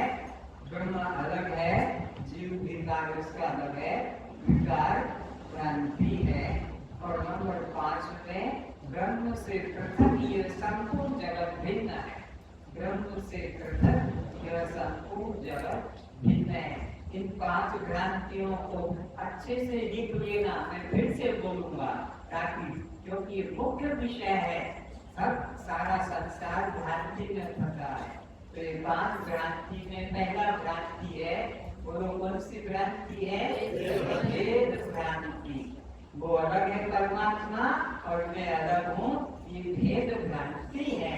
अलग कभी न था, न है, न हो सकेगा। इसे समझेंगे विस्तार से। दूसरी है कर्ता और भोक्ता भ्रांति। अपने देहेंद्रिय के कर्मों में मैं करता और मैं भोक्ता, ऐसा अभिमान करना। ये 3 अध्याय के 27 श्लोक में वर्णन है, आगे आएगा। तो कर्ता और भोक्ता की भ्रांति। तीसरा है संग भ्रांति, देह के अनुरूप अपने को मानना, इसको कहते हैं संग भ्रांति। नंबर 4 है विकार भ्रांति। देह परमात्मा का विकार है, ऐसा मानना, यह विकार भ्रांति। और 5वां है ब्रह्म से पृथक यह जगत सत्य है। ब्रह्म से पृथक यह जगत सत्य है, इसको विकार, ब्रह्म से पृथक यह भेद भ्रांति होगी। ब्रह्म से पृथक यह जगत सत्य है, ये भ्रांति।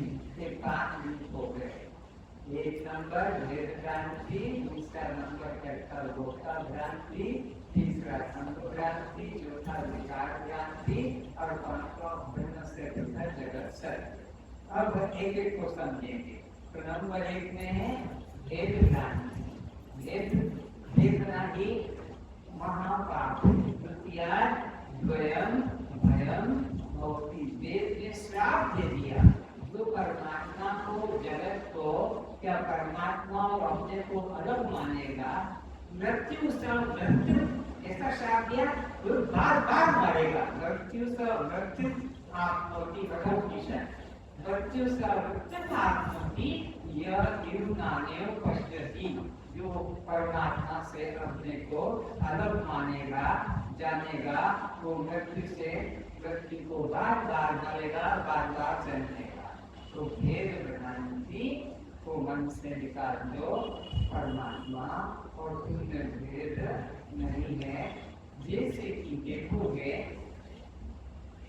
दर्पण के अंदर आप इधर देखते हो और दर्पण को इधर देखते हो, तो ये जो दर्पण में दिख रहा है यह तुमसे अलग है कि तुम भी एकमात्र हो। हम भी एकमात्र हैं, हमसे पृथक यह जगत, यह दृश्य नहीं है, भेद सत्य नहीं है। या ऐसे समझो, यहाँ पर एक डांसर आएगी डांस करने के लिए, इसमें तो डांसर डांस करेगी, तो इसमें 5 शीशे लगे हुए हैं। तो एक डांसर बीच में खड़ी होगी तो चारों दर्पणों में उसका प्रतिबिंब पड़ेगा। आप गाड़ी बनाते हो तो आप तो इधर बैठे हो, आप कंघी करते हो, बाल बनाते हो तो इधर बैठे हो, पर दर्पण में भी एक दिखता है, तो आप एक हो कि 2 हो? तो एक है। तो इधर देखेंगे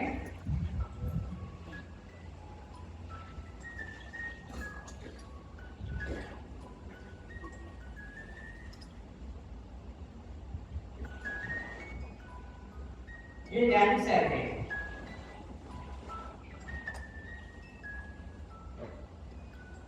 पर ये किसने है, एक इसने है, एक इसने है, एक नीचे है, एक ये है।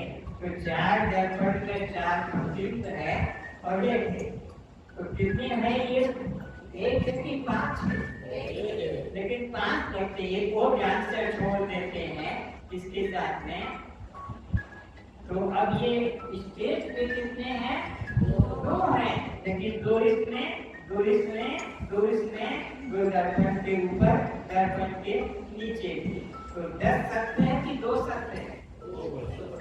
अब 1 सकते हैं कि 5 सकते हैं? तो यह भेद सत्य की भ्रांति है, भेद सत्य नहीं है। भेद क्या है? भ्रांति है।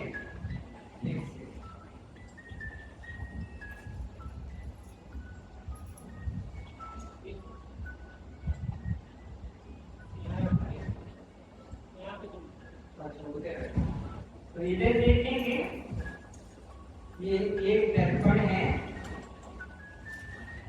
आप गए देखने के लिए और गिन के बताओ उसमें कितने हैं?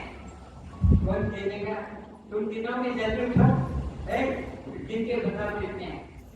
56 है। बहुत होशियार है। अच्छा, तो 56 है, लेकिन एक और है जो बीच में खड़ा है। अगर वो एक ना होता तो 56 बनते। ये 56 किसके रूप में? एक ही 56 है। एक व्यक्ति दर्पण में देखने गया और वहाँ 56 दर्पण थे, तो 56 दर्पण में 56 उस एक व्यक्ति के प्रतिबिंब पड़े। दर्पण 56 का एक है। इधर लागू मेरे पास में, वहां से उठा के लागू दर्पण मेरे पास।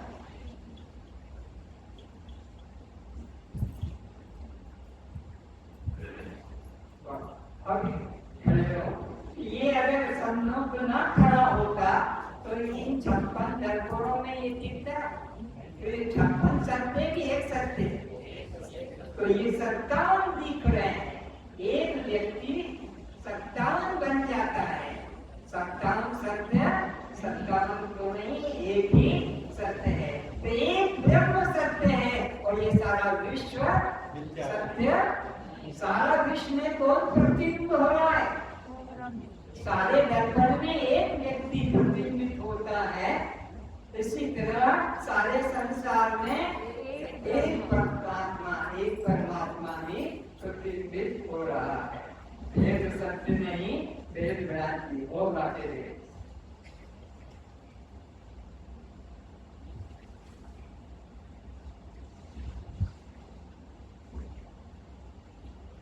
इसके अंदर देखोगे तो दर्पण के अंदर लंबा दिखाई पड़ेगा। जब भी तुम्हारा आकार 5 फीट 4 फीट जो भी है, लेकिन इसमें लंबा, तो ये दर्पण की वजह से बनेगा। इसी प्रकार इसके अंदर आप देखोगे और छोटा दिखाई पड़ेगा, उच्च दिखाई पड़ेगा। ये दर्पण का है, तुम इससे न तुम छोटे हो न बड़े हो, यह सब उपाधि की वजह से लग रहा है। तो भेद सत्य है कि भेद भ्रांति है? भेद भ्रांति है। तो ये भेद भ्रांति, तो एक ब्रह्म सत्य है, जगत सत्य ब्रह्म सत्यम जगत मिथ्या। इसीलिए उपनिषद कहता है कि जगत मिथ्या है, सत्य में तो एक है। तो दूसरी भ्रांति है कर्ता भोक्ता भ्रांति की। तो कर्ता भोक्ता मानने वाला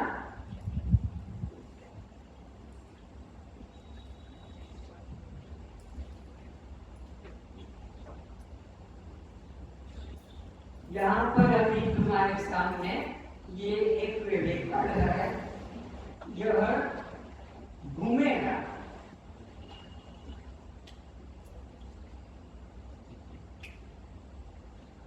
अब इसमें आपको अलग अलग रंग प्रतीत होते होंगे। कहीं लाल दिखेगा, कहीं पीला दिखेगा, कहीं नीला दिखेगा, तो कहीं बैंगनी दिखेगा, और कहीं कोई रंग भी नहीं है। तो यह आप जो देख रहे हो, यह रंग अलग अलग जो दिख रहे हैं, उसमें कोई रंग सत्य, अगर सत्य होता तो सब जगह एक रहता है, लेकिन सब अलग अलग लगे हुए हैं, इसलिए अलग अलग प्रतीत होता है। अब इसको इधर से देखना, ये स्फटिक मणि है, इसका कोई रंग नहीं है, लेकिन जिस रंग के सब प्रकाश के सामने से जाता है तो मणि कैसी लगती है। तो मणि बताओ कैसी है, एक हम बोलते जाना, बोलो बोलो क्या है, कैसे रंग है, बोलो ये कैसा। अभी तो तुमने कहा पीला है, नीला है, लाल है, लेकिन अगर मणि ऐसी होती तो सब समय लाल या पीली या दिखती। लेकिन मणि जिस रंग के प्रकाश के सामने जाती है, मणि वैसी प्रतीत होती है, पर मणि वैसी है नहीं। तो ये मणि में रंग दिखना ये सत्य की भ्रांति है। ये मणि में जो रंग दिख रहे हैं ये सत्य नहीं, भ्रांति। सत्य होते तो यहाँ भी दिखते। तो इसी तरह यह कर्ता और भोक्ता पने की भ्रांति हो रही है, कर्ता और भोक्ता पने की भ्रांति हो रही है। कैसी, जैसे मणि के अंदर नीला पीला रंग की भ्रांति हो रही है, ऐसे ही अपने में पुण्य पाप करता भोक्ता सुखी दुख की भ्रांति हो रही है। जबकि यह सब धर्म अंतर करके मन के धर्म, मन ही सुखी, मन ही दुखी, मन ही पापी, मन ही पुण्यात्मा, मन ही कामी, मन ही क्रोधी। अगर ये मेरा धर्म होता, मैं कामी, मैं क्रोधी, मैं लोभी, मैं मोही, तो फिर गहरी नींद में भी मुझे वैसा ही लगना था। पर गहरी नींद में कोई प्रकार का पाप का, पुण्य का, करने का, भोगने का, सुख का, दुख का, उच्च का, नीच का, लाभ का, हानि का कोई भी प्रकार नहीं।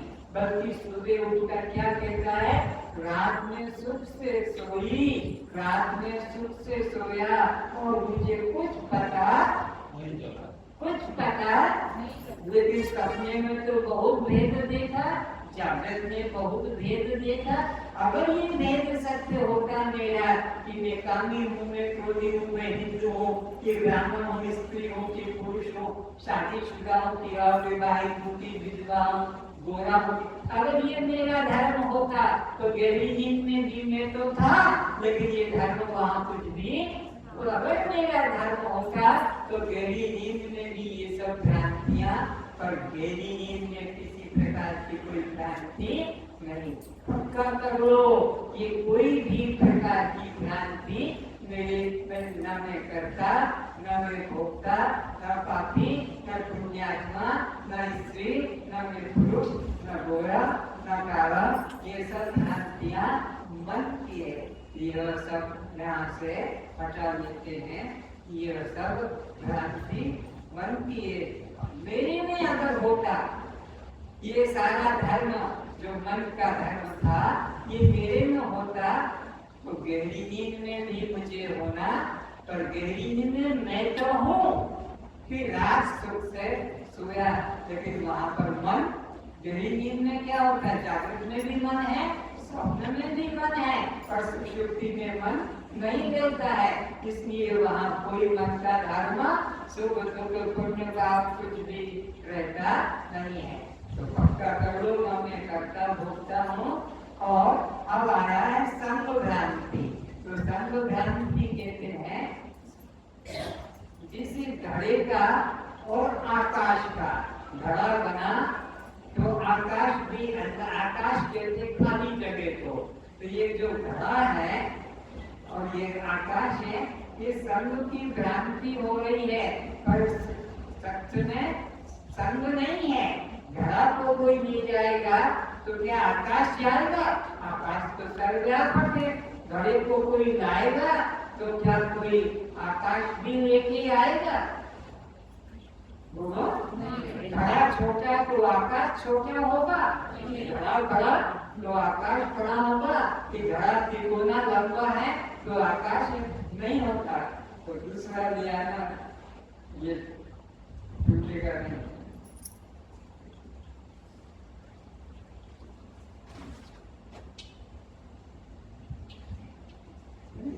एक ही जाते हैं, अवस्था का मामला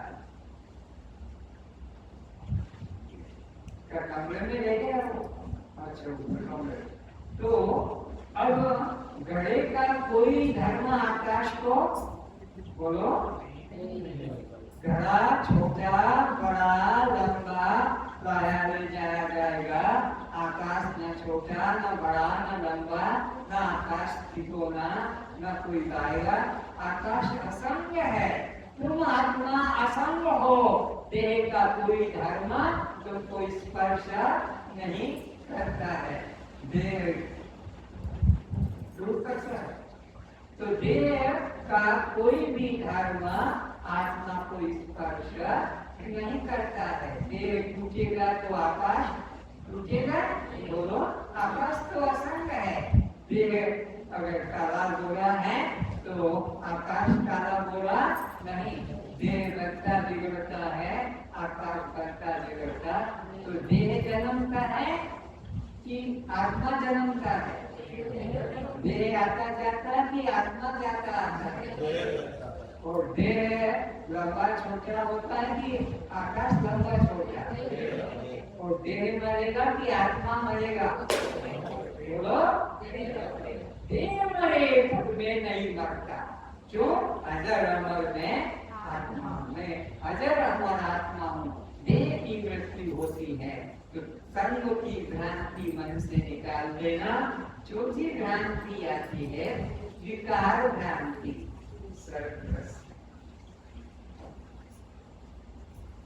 विकार भ्रांति है क्या? मंद अंधकार में हम जा रहे थे, जैसा था प्रकाश, मंद प्रकाश, तो मंद प्रकाश में, मंद अंधकार में आगे कोई ऐसा टुकड़ा पड़ा हुआ था। अरे आगे मत जाओ, क्यों? क्या है आगे? बोलो, सांप है। रुक गए, पीछे जैसे कोई एक आदमी आया उसी रास्ते में, क्यों भाई बीच रास्ते में खड़े हो, आगे नहीं जाओ, आगे क्या है, सांप है। कहाँ सांप है? उसने अपना टार्च निकाला और टार्च लाकर देखा, अरे अरे ये तो एक रबर का खिलौना है, यह तो एक रबर का खिलौना है, या यह तो एक रस्सी का टुकड़ा।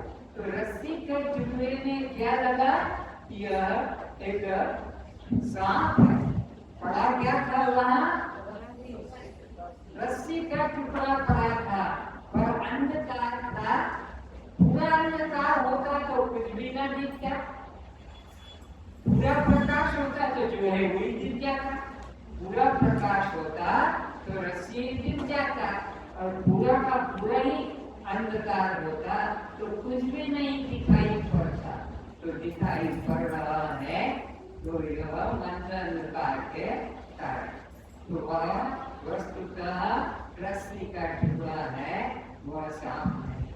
इसी प्रकार विकार भ्रांति हो रही है, मैं केवल चैतन्य आत्मा हूँ, लेकिन नहीं जानने के कारण अपने को स्त्री या पुरुष, गोरा या काला, मनुष्य मान रहा हूँ। जब कोई सद्गुरु का ज्ञान प्रकाश होगा तो ये हमारे मन से भ्रांति निकल जाएगी। यह ऐसी भ्रांति है, विकार भ्रांति है। अब पांचवी भ्रांति आती है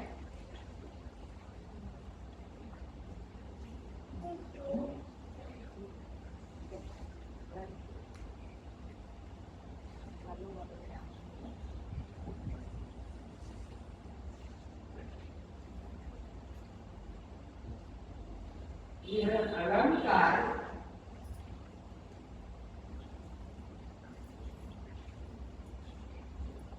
सोने का ही सिक्का है, पूरा पीला सोने के सिक्के के द्वारा यहाँ चूड़ी, कड़ा, चेन, माला, ये सब सोने के सिक्के, और ये सोने के ही देव बन गए हैं, ब्रह्मा, विष्णु और शंकर। कि सोने का विकार नहीं है, सोने का परिणाम, विकार है, परिणाम नहीं। विकारी वस्तु कैसी होती है, जैसे कि हमने धान को कूट पीट के और चावल बना दिया तो ये चावल विकार हो गया। इसी प्रकार यह गेहूं को पीस कर आटा बना दिया तो ये आटा विकार हो गया। इसी प्रकार चने को पीस कर बेसन बना दिया तो ये विकार हो गया। अब बेसन फिर चना बनेगा नहीं, ये आटा गेहूं बनेगा नहीं, और ये मक्खन फिर दूध बनेगा नहीं, विकार हो गया। इसका तो परिणाम हो गया। परिणामी वस्तु अपने मूल रूप को लौटती, और ये धान को कूट कर चावल बना दिया, ये चावल फिर धान बनेगा क्यों? ये परिणाम हो गया। परिणामी वस्तु अपने मूल रूप का त्याग कर देती है, फिर उसी रूप में लौटती नहीं। तो इस तरह से ये जीव ब्रह्म का विकार तो नहीं है, विकार होता नहीं, ये जीव ब्रह्म का परिणाम नहीं है। अगर परिणाम होता तो जीव सदा जीव ही, जैसे आटा आटा ही रहेगा और वो गेहूं नहीं बनेगा, बेसन बेसन ही रहेगा, चना नहीं बनेगा, वो मक्खन मक्खन ही बनेगा और वो दूध नहीं बनेगा, या दही दही रहेगा, दूध नहीं बनेगा। तो अगर इसी तरह जीव ब्रह्म का परिणाम हो जाता तो फिर जीव जीव ही रहेगा, ये कभी ब्रह्म नहीं हो सकेगा। और वेद शास्त्र जीवो ब्रह्मो केवलम, जबकि वेद शास्त्र जीव को ब्रह्म ही बताते हैं। तो जीव ब्रह्म का किस तरह का यह विकार हुआ, जैसे सोने का अलंकार, जैसे मिट्टी का घड़ा, जैसे कि सूत का कपड़ा, जैसे लकड़ी का फर्नीचर या लोहे का कोई यंत्र। तो ये क्या है? ये विकार नहीं हुए, ये परिणाम विवर्त हुए। भूल जाता हूँ बोलने में बुद्धि की कमी की वजह से। तो जो विकारी वस्तु होती है वो अपने मूल रूप का त्याग कर देती है, फिर उसमें वापस लौटती। फिर विवर्त वस्तु अपने मूल रूप के कभी त्याग नहीं करती है। अलंकारों ने सोने का त्याग नहीं किया, फर्नीचरों ने लकड़ी का त्याग नहीं किया, या कपड़ों ने सूत का त्याग नहीं किया। इसी तरह जीव ने ब्रह्म का त्याग जीवो ब्रह्म केवलम, ये जीव केवल ब्रह्म ही है। इस तरह से निश्चय करना। ये एक दर्शन था कि दूध जैसे दही बन गया तो अब ये दही फिर दूध बनेगा नहीं, परिणाम हो गया। परिणाम हुई वस्तु अपने मूल रूप को लौटती नहीं। क्या परिणाम हो गया?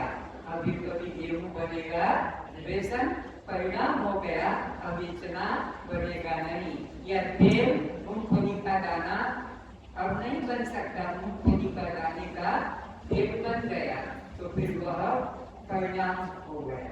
लेकिन विवर्ती वस्तु अपने मूल रूप का त्याग नहीं करती है। तो जीव ब्रह्म का परिणाम नहीं है, बल्कि क्या है? विवर्त है। जीव ब्रह्म का क्या है? विवर्त है। तो विवर्ती वस्तु अपने मूल रूप का त्याग, जैसे कि अलंकार के स्वर्ण का त्याग नहीं करते हैं, फर्नीचर लकड़ी का त्याग नहीं करते हैं, या कपड़े सूत का त्याग नहीं करते हैं।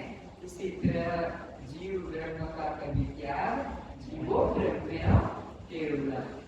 अब हम विचार करने जा रहे हैं पंच कोशों से मुक्ति पाने का।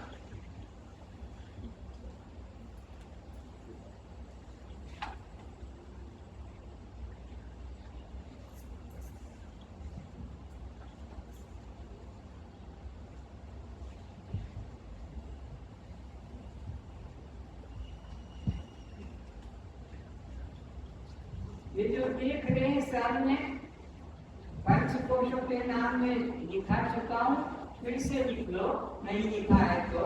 अन्नमय कोश, प्राणमय कोश, मनोमय कोश, विज्ञानमय कोश, आनंदमय कोश, ये 5 कोश है। कोश कहते हैं आवरण को, इसके अंदर वस्तु, जैसे तलवार रखने का कोश है, रुपया रखने का कोश, पर्स जेब है। इसी प्रकार जिह्वा का कोश, मुख है, मुख में जिह्वा रहती है तो कोश कहते हैं। तो यहाँ ये जो शरीर दिखाई पड़ता है इसको हमें अन्नमय कोश कहते हैं। अन्नमय कोश क्यों कहते हैं? अन्न के द्वारा यह उत्पन्न हुआ है, इसलिए इसको अन्नमय कोश कहते हैं। कोश का मतलब है आवरण। तो इसमें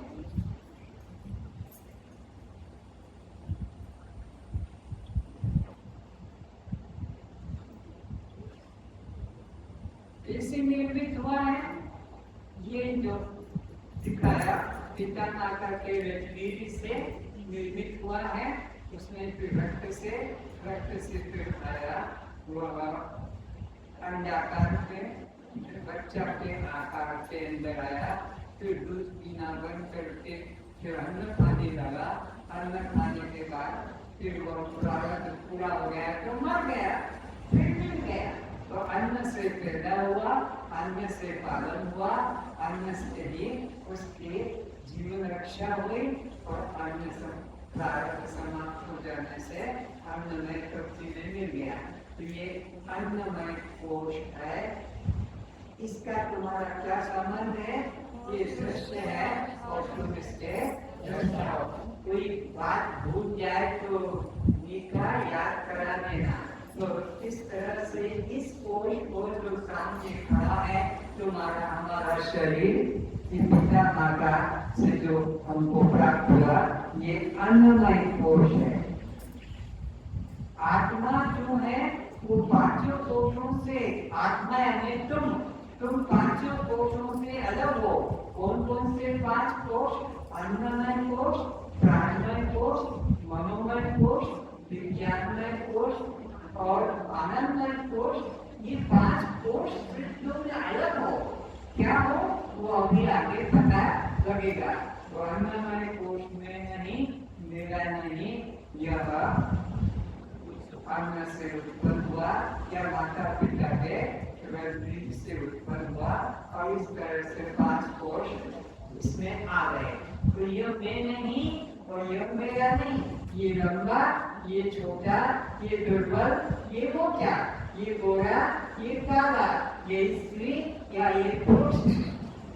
तो ये सब अन्नमय कोश के विभाग हैं, स्थूल शरीर के विभाग हैं जो रजबीज से बना, अंडे से बना, उससे तो ये तुम नहीं, ये तुम्हारा नहीं और तुम इसी में अटके हो, जितने बैठे हो इसी में फंसे हो। ये स्त्री तो नहीं स्त्री, यह पुरुष तो मैं पुरुष, ये गोरा तो मैं गोरा, ये सांवला तो मैं सांवला, ये काला तो मैं काला, ये कुबड़ा तो मैं कुबड़ा, ये लंगड़ा तो मैं लंगड़ा, ये जवान तो मैं जवान, ये किशोर तो मैं किशोर, ये बूढ़ा तो मैं बूढ़ा और ये रोगी तो मैं बोलो। ये विकार तुमने अपने में मान लिए, ये शरीर के विकार है। पंचमुख कोशों में अन्नमय कोश के विकार है और ये मरा तो तुमने क्या माना? मैं मरा, ये मरा, वो मरा, जबकि आत्मा कभी मरता नहीं। कौन करता है?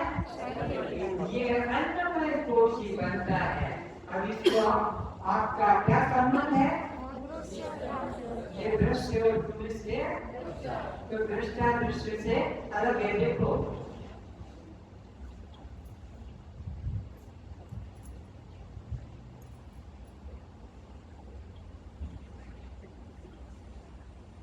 अब इसके अंदर जो निकला है कोश, इसको प्राणमय कोश कहते हैं। प्राणमय कोश में पंच प्राण है और पंच कर्मेंद्रिया है। पंच प्राण, प्राण अपान दान ज्ञान समान, ये प्राण के नाम है। प्यास लगाता है तो कोई जो है जो श्वास को भीतर बाहर करता है, तो ये प्राणमय कोश पंच प्राण और पंच कर्मेंद्रिय है। कौन कौन से? वाक, वाणी, पाद, लिंग, उदर, ये मिलकर प्राणमय कोश कहलाता है। ये प्राणमय कोश भी मैं नहीं, मेरा नहीं, यह अपंचीकृत भूतों का, ये पंचीकृत भूतों से बना हुआ है, ये अपंचीकृत भूतों से बना हुआ है। ये स्थूल शरीर कहलाता है और ये सूक्ष्म शरीर कहलाता है। तो ये प्राणमय कोश जो है इसमें पांच प्राण के विभाग हैं। जैसे कि कंठ में रहकर क्या नाम की नाड़ी स्वप्ना दिखाती है, मुख में रहती है और कंठ में इसका बोलने का काम होता है। तो ये प्राण वायु का काम नाभि में रहती है, वो अन्न को पचाती है। उदर द्वार में रहती है तो मलमूत्र का त्याग करती है। सारे शरीर में रहती है तो वह सब अंगों का ठीक से समान, जैसे माली बगीचे में से सब माली कुएं से पानी निकालकर सब बगीचे में फैला देता है, ऐसा ज्ञान वायु पूरे शरीर के अंग अंगों को चंचल सुरक्षित रखती है। तो पांच वायु के नाम रखे हैं, ये तुम्हें ज्यादा समझने की जरूरत नहीं है। मल त्याग करने का काम, तो दैर्घ्य करने का काम, इसी प्रकार भोजन के अन्न को पचाने का काम, बोलने का काम। तो ये भी मैं नहीं और ये भी मेरा नहीं, इसका आपका क्या संबंध है? बोलो। ये दृश्य है और मैं इसका,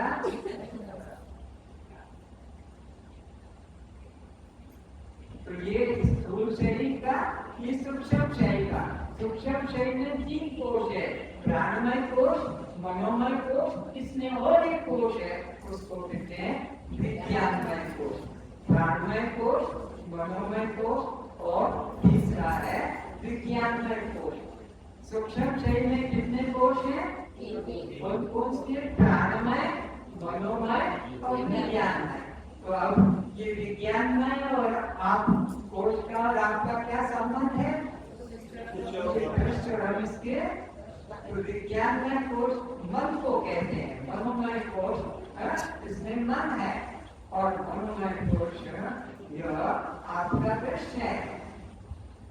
5 ज्ञानेंद्रिय और एक मन, नोट कर लेना। 5 ज्ञानेंद्रिय और एक मन को मनोमय कोश कहते हैं।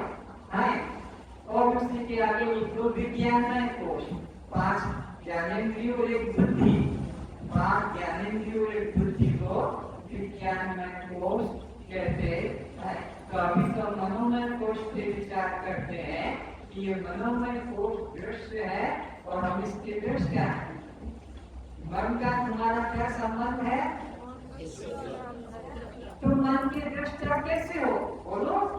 चंचल है, शांत है, सुखी है या दुखी है, कामी है या क्रोधी है, इत्यादि जो दुष्ट है, ये सब विकार यह मनोमय कोश है। काफी पुण्यात्मा ज्ञानी अज्ञानी यह सब मनोमय कोश है। कभी मन मूर्छित हो जाता है, ज्यादा शराब पी लिया तो बेहोश हो जाता है, लेकिन तुम जानने वाले हो ये सब मनोमय कोश दृश्य है और तुम इसके जानने वाले। तो मनोमय कोश और तुम्हारा क्या संबंध है? अब तुम इससे भी अंदर आए। ये कौन सा कोश है?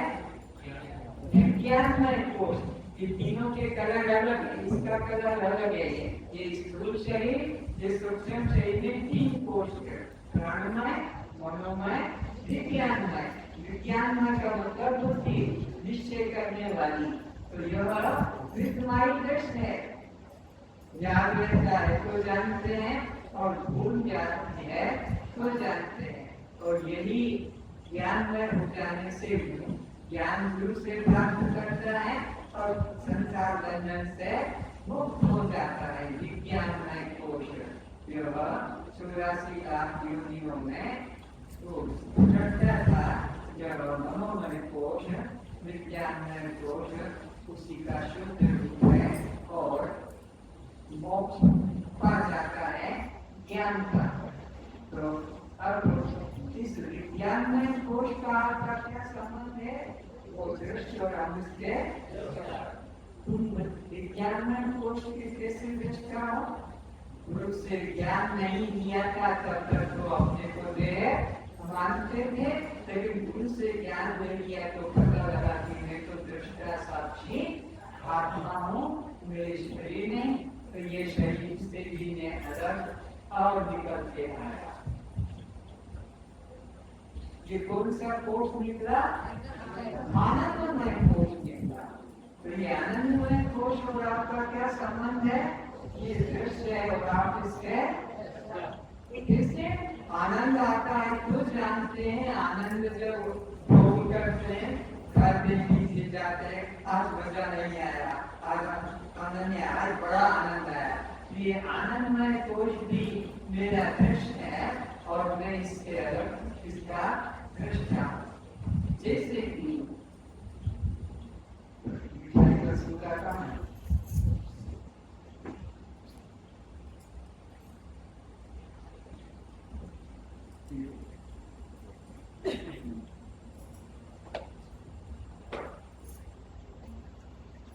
आनंदमय कोश मेरा दृश्य है और मैं इसका दृष्टा हूँ। ये आनंदमय कोश किसकी तरह है? ये मिठाइयों की तरह है। खट्टा, मीठा, कड़वा, चरका, ये जैसे 5 तरह के विषय से 5 स्वाद आते हैं। यह विज्ञानमय कोश, आनंदमय कोश, ये तो विज्ञानमय, ये आनंदमय कोश।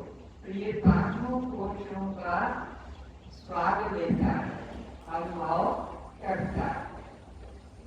आनंदमय कोश।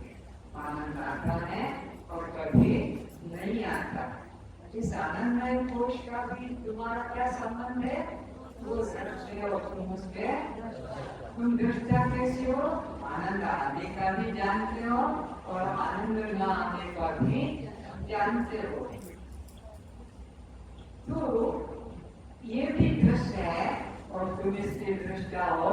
अब इसके अंदर जो निकलेगा वो आत्मा होगा।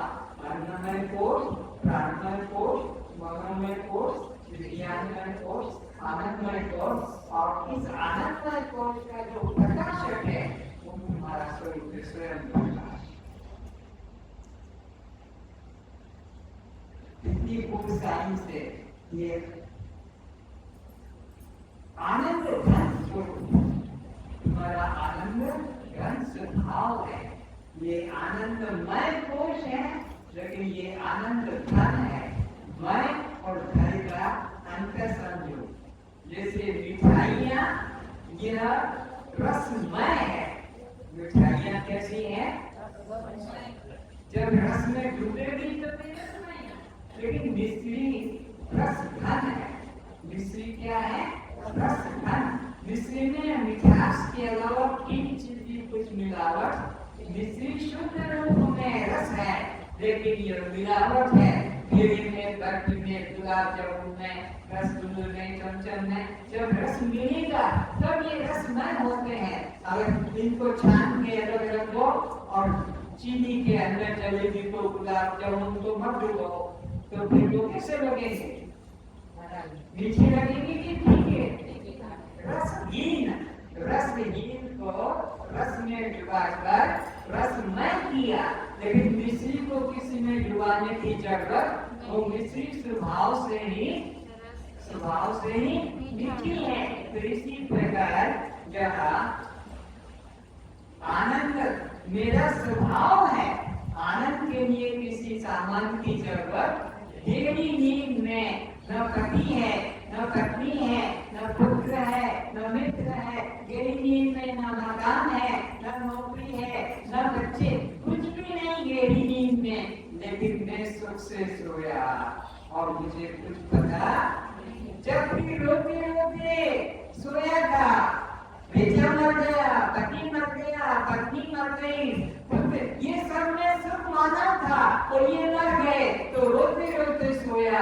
लेकिन गहरी नींद जब चला गया, अब वहाँ न पति की याद है, न पत्नी की याद है, न पुत्र की, न मित्र की, न किसी की जरूरत नहीं है। वहाँ मैं खुद आनंद घन आत्मा हूँ। क्या आवाज ठीक नहीं? तो इस तरह से मैं आत्मा कैसा हूँ? आनंद घन हूँ। मैं आत्मा कैसा हूँ? और ये मिठाइयाँ कैसी है? रसमय। वो रसमय है और मिश्री रस घन है। मिश्री मिठाइयाँ रसमय, रस में डूबने से रसमय, लेकिन यह जो है मिश्री, यह रस घन। रस घन का मतलब हो उसमें कुछ दूसरा नहीं है। इस तरह से निश्चय करना है। तो ये 5 विषय हो गए। 5 कोशों की बात, पंचकोश। मैं कौन हूँ? ये 5 कोश अलग हैं। अन्नमय, प्राणमय, मनोमय, विज्ञानमय, आनंदमय, और मैं आनंद घन हूँ। 5 कोशों से अलग हूँ। तो इस तरह से मैं सबका साक्षी आत्मा हूँ। अब ये समझेंगे।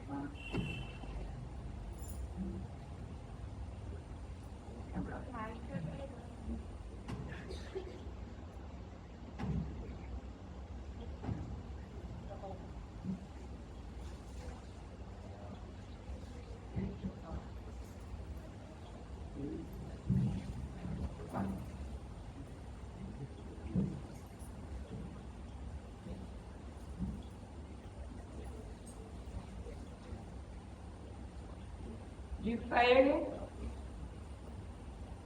पंचकोश इसमें बता रहा हूँ। अब पंचकोश कैसे हैं? तेल, ये नारियल का तेल है। ये पंच कोशों के बाद मिलता है। जैसे अभी आपको ये 5 कोश अन्नमय, प्राणमय, मनोमय, विज्ञानमय, आनंदमय और आनंद घन, वो 5 कोश से अलग था। इसी प्रकार ये नारियल का तेल 5 कोशों के अंदर छुपा था। तो नंबर 1 पहला ये अन्नमय कोश की तरह है। ये नंबर 2 ये बाल वगैरह निकाल कर इस तरह से यह प्राणमय कोश की तरह है। इसके बाद में इसको तोड़ कर निकाला गया तो फिर यह तीसरा मनोमय कोश की तरह है। कैसे तेल बना, फिर इसको घिसकर निकाला, यह विज्ञानमय कोश हुआ। उसके बाद में फिर यह देखा आनंदमय कोश, ये दूध बना, नारियल को घिसने से यह दूध बना और उसके बाद में जाकर तेल बना। तो तेल पंच कोशों से न्यारा है। इसी तरह मैं आत्मा पंच कोशातीत हूँ, मैं पंच कोशों से अलग हूँ। आज का अब सच्चिदानंद स्वरूप का अच्छा पंच कोशों का 9 बज गया था, 9 बज गया। पंच कोशों का ये ज्ञान यही तो कर रहा है कि ये पंच कोशों को बताया मैं सबके अंदर हूँ। बाहर वाला या नारियल की तरह है, न बाहर वाला जो कोश है ये शरीर नारियल की तरह है। फिर ये प्राणमय कोश इस नारियल की तरह है। फिर यह मनोमय कोश इस पिपली में अलग का कोश है। फिर विज्ञानमय कोश ये घिसे हुए का है। इसके बाद में फिर यह विज्ञानमय कोश आनंदमय कोश दूध की तरह है। और इससे इस तरह से मेरा स्वरूप आनंद घन आत्मा सबके बीचों बीच है। इतना ही है और इतना ही देवी के लिए समर्थन।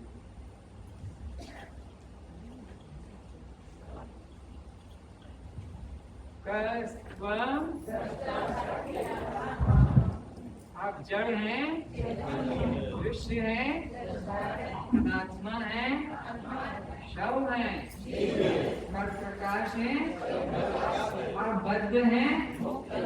तो जन्म मरण किसका, भूख प्यास किसको, सुख दुख किसको, वन मोक्ष किसको,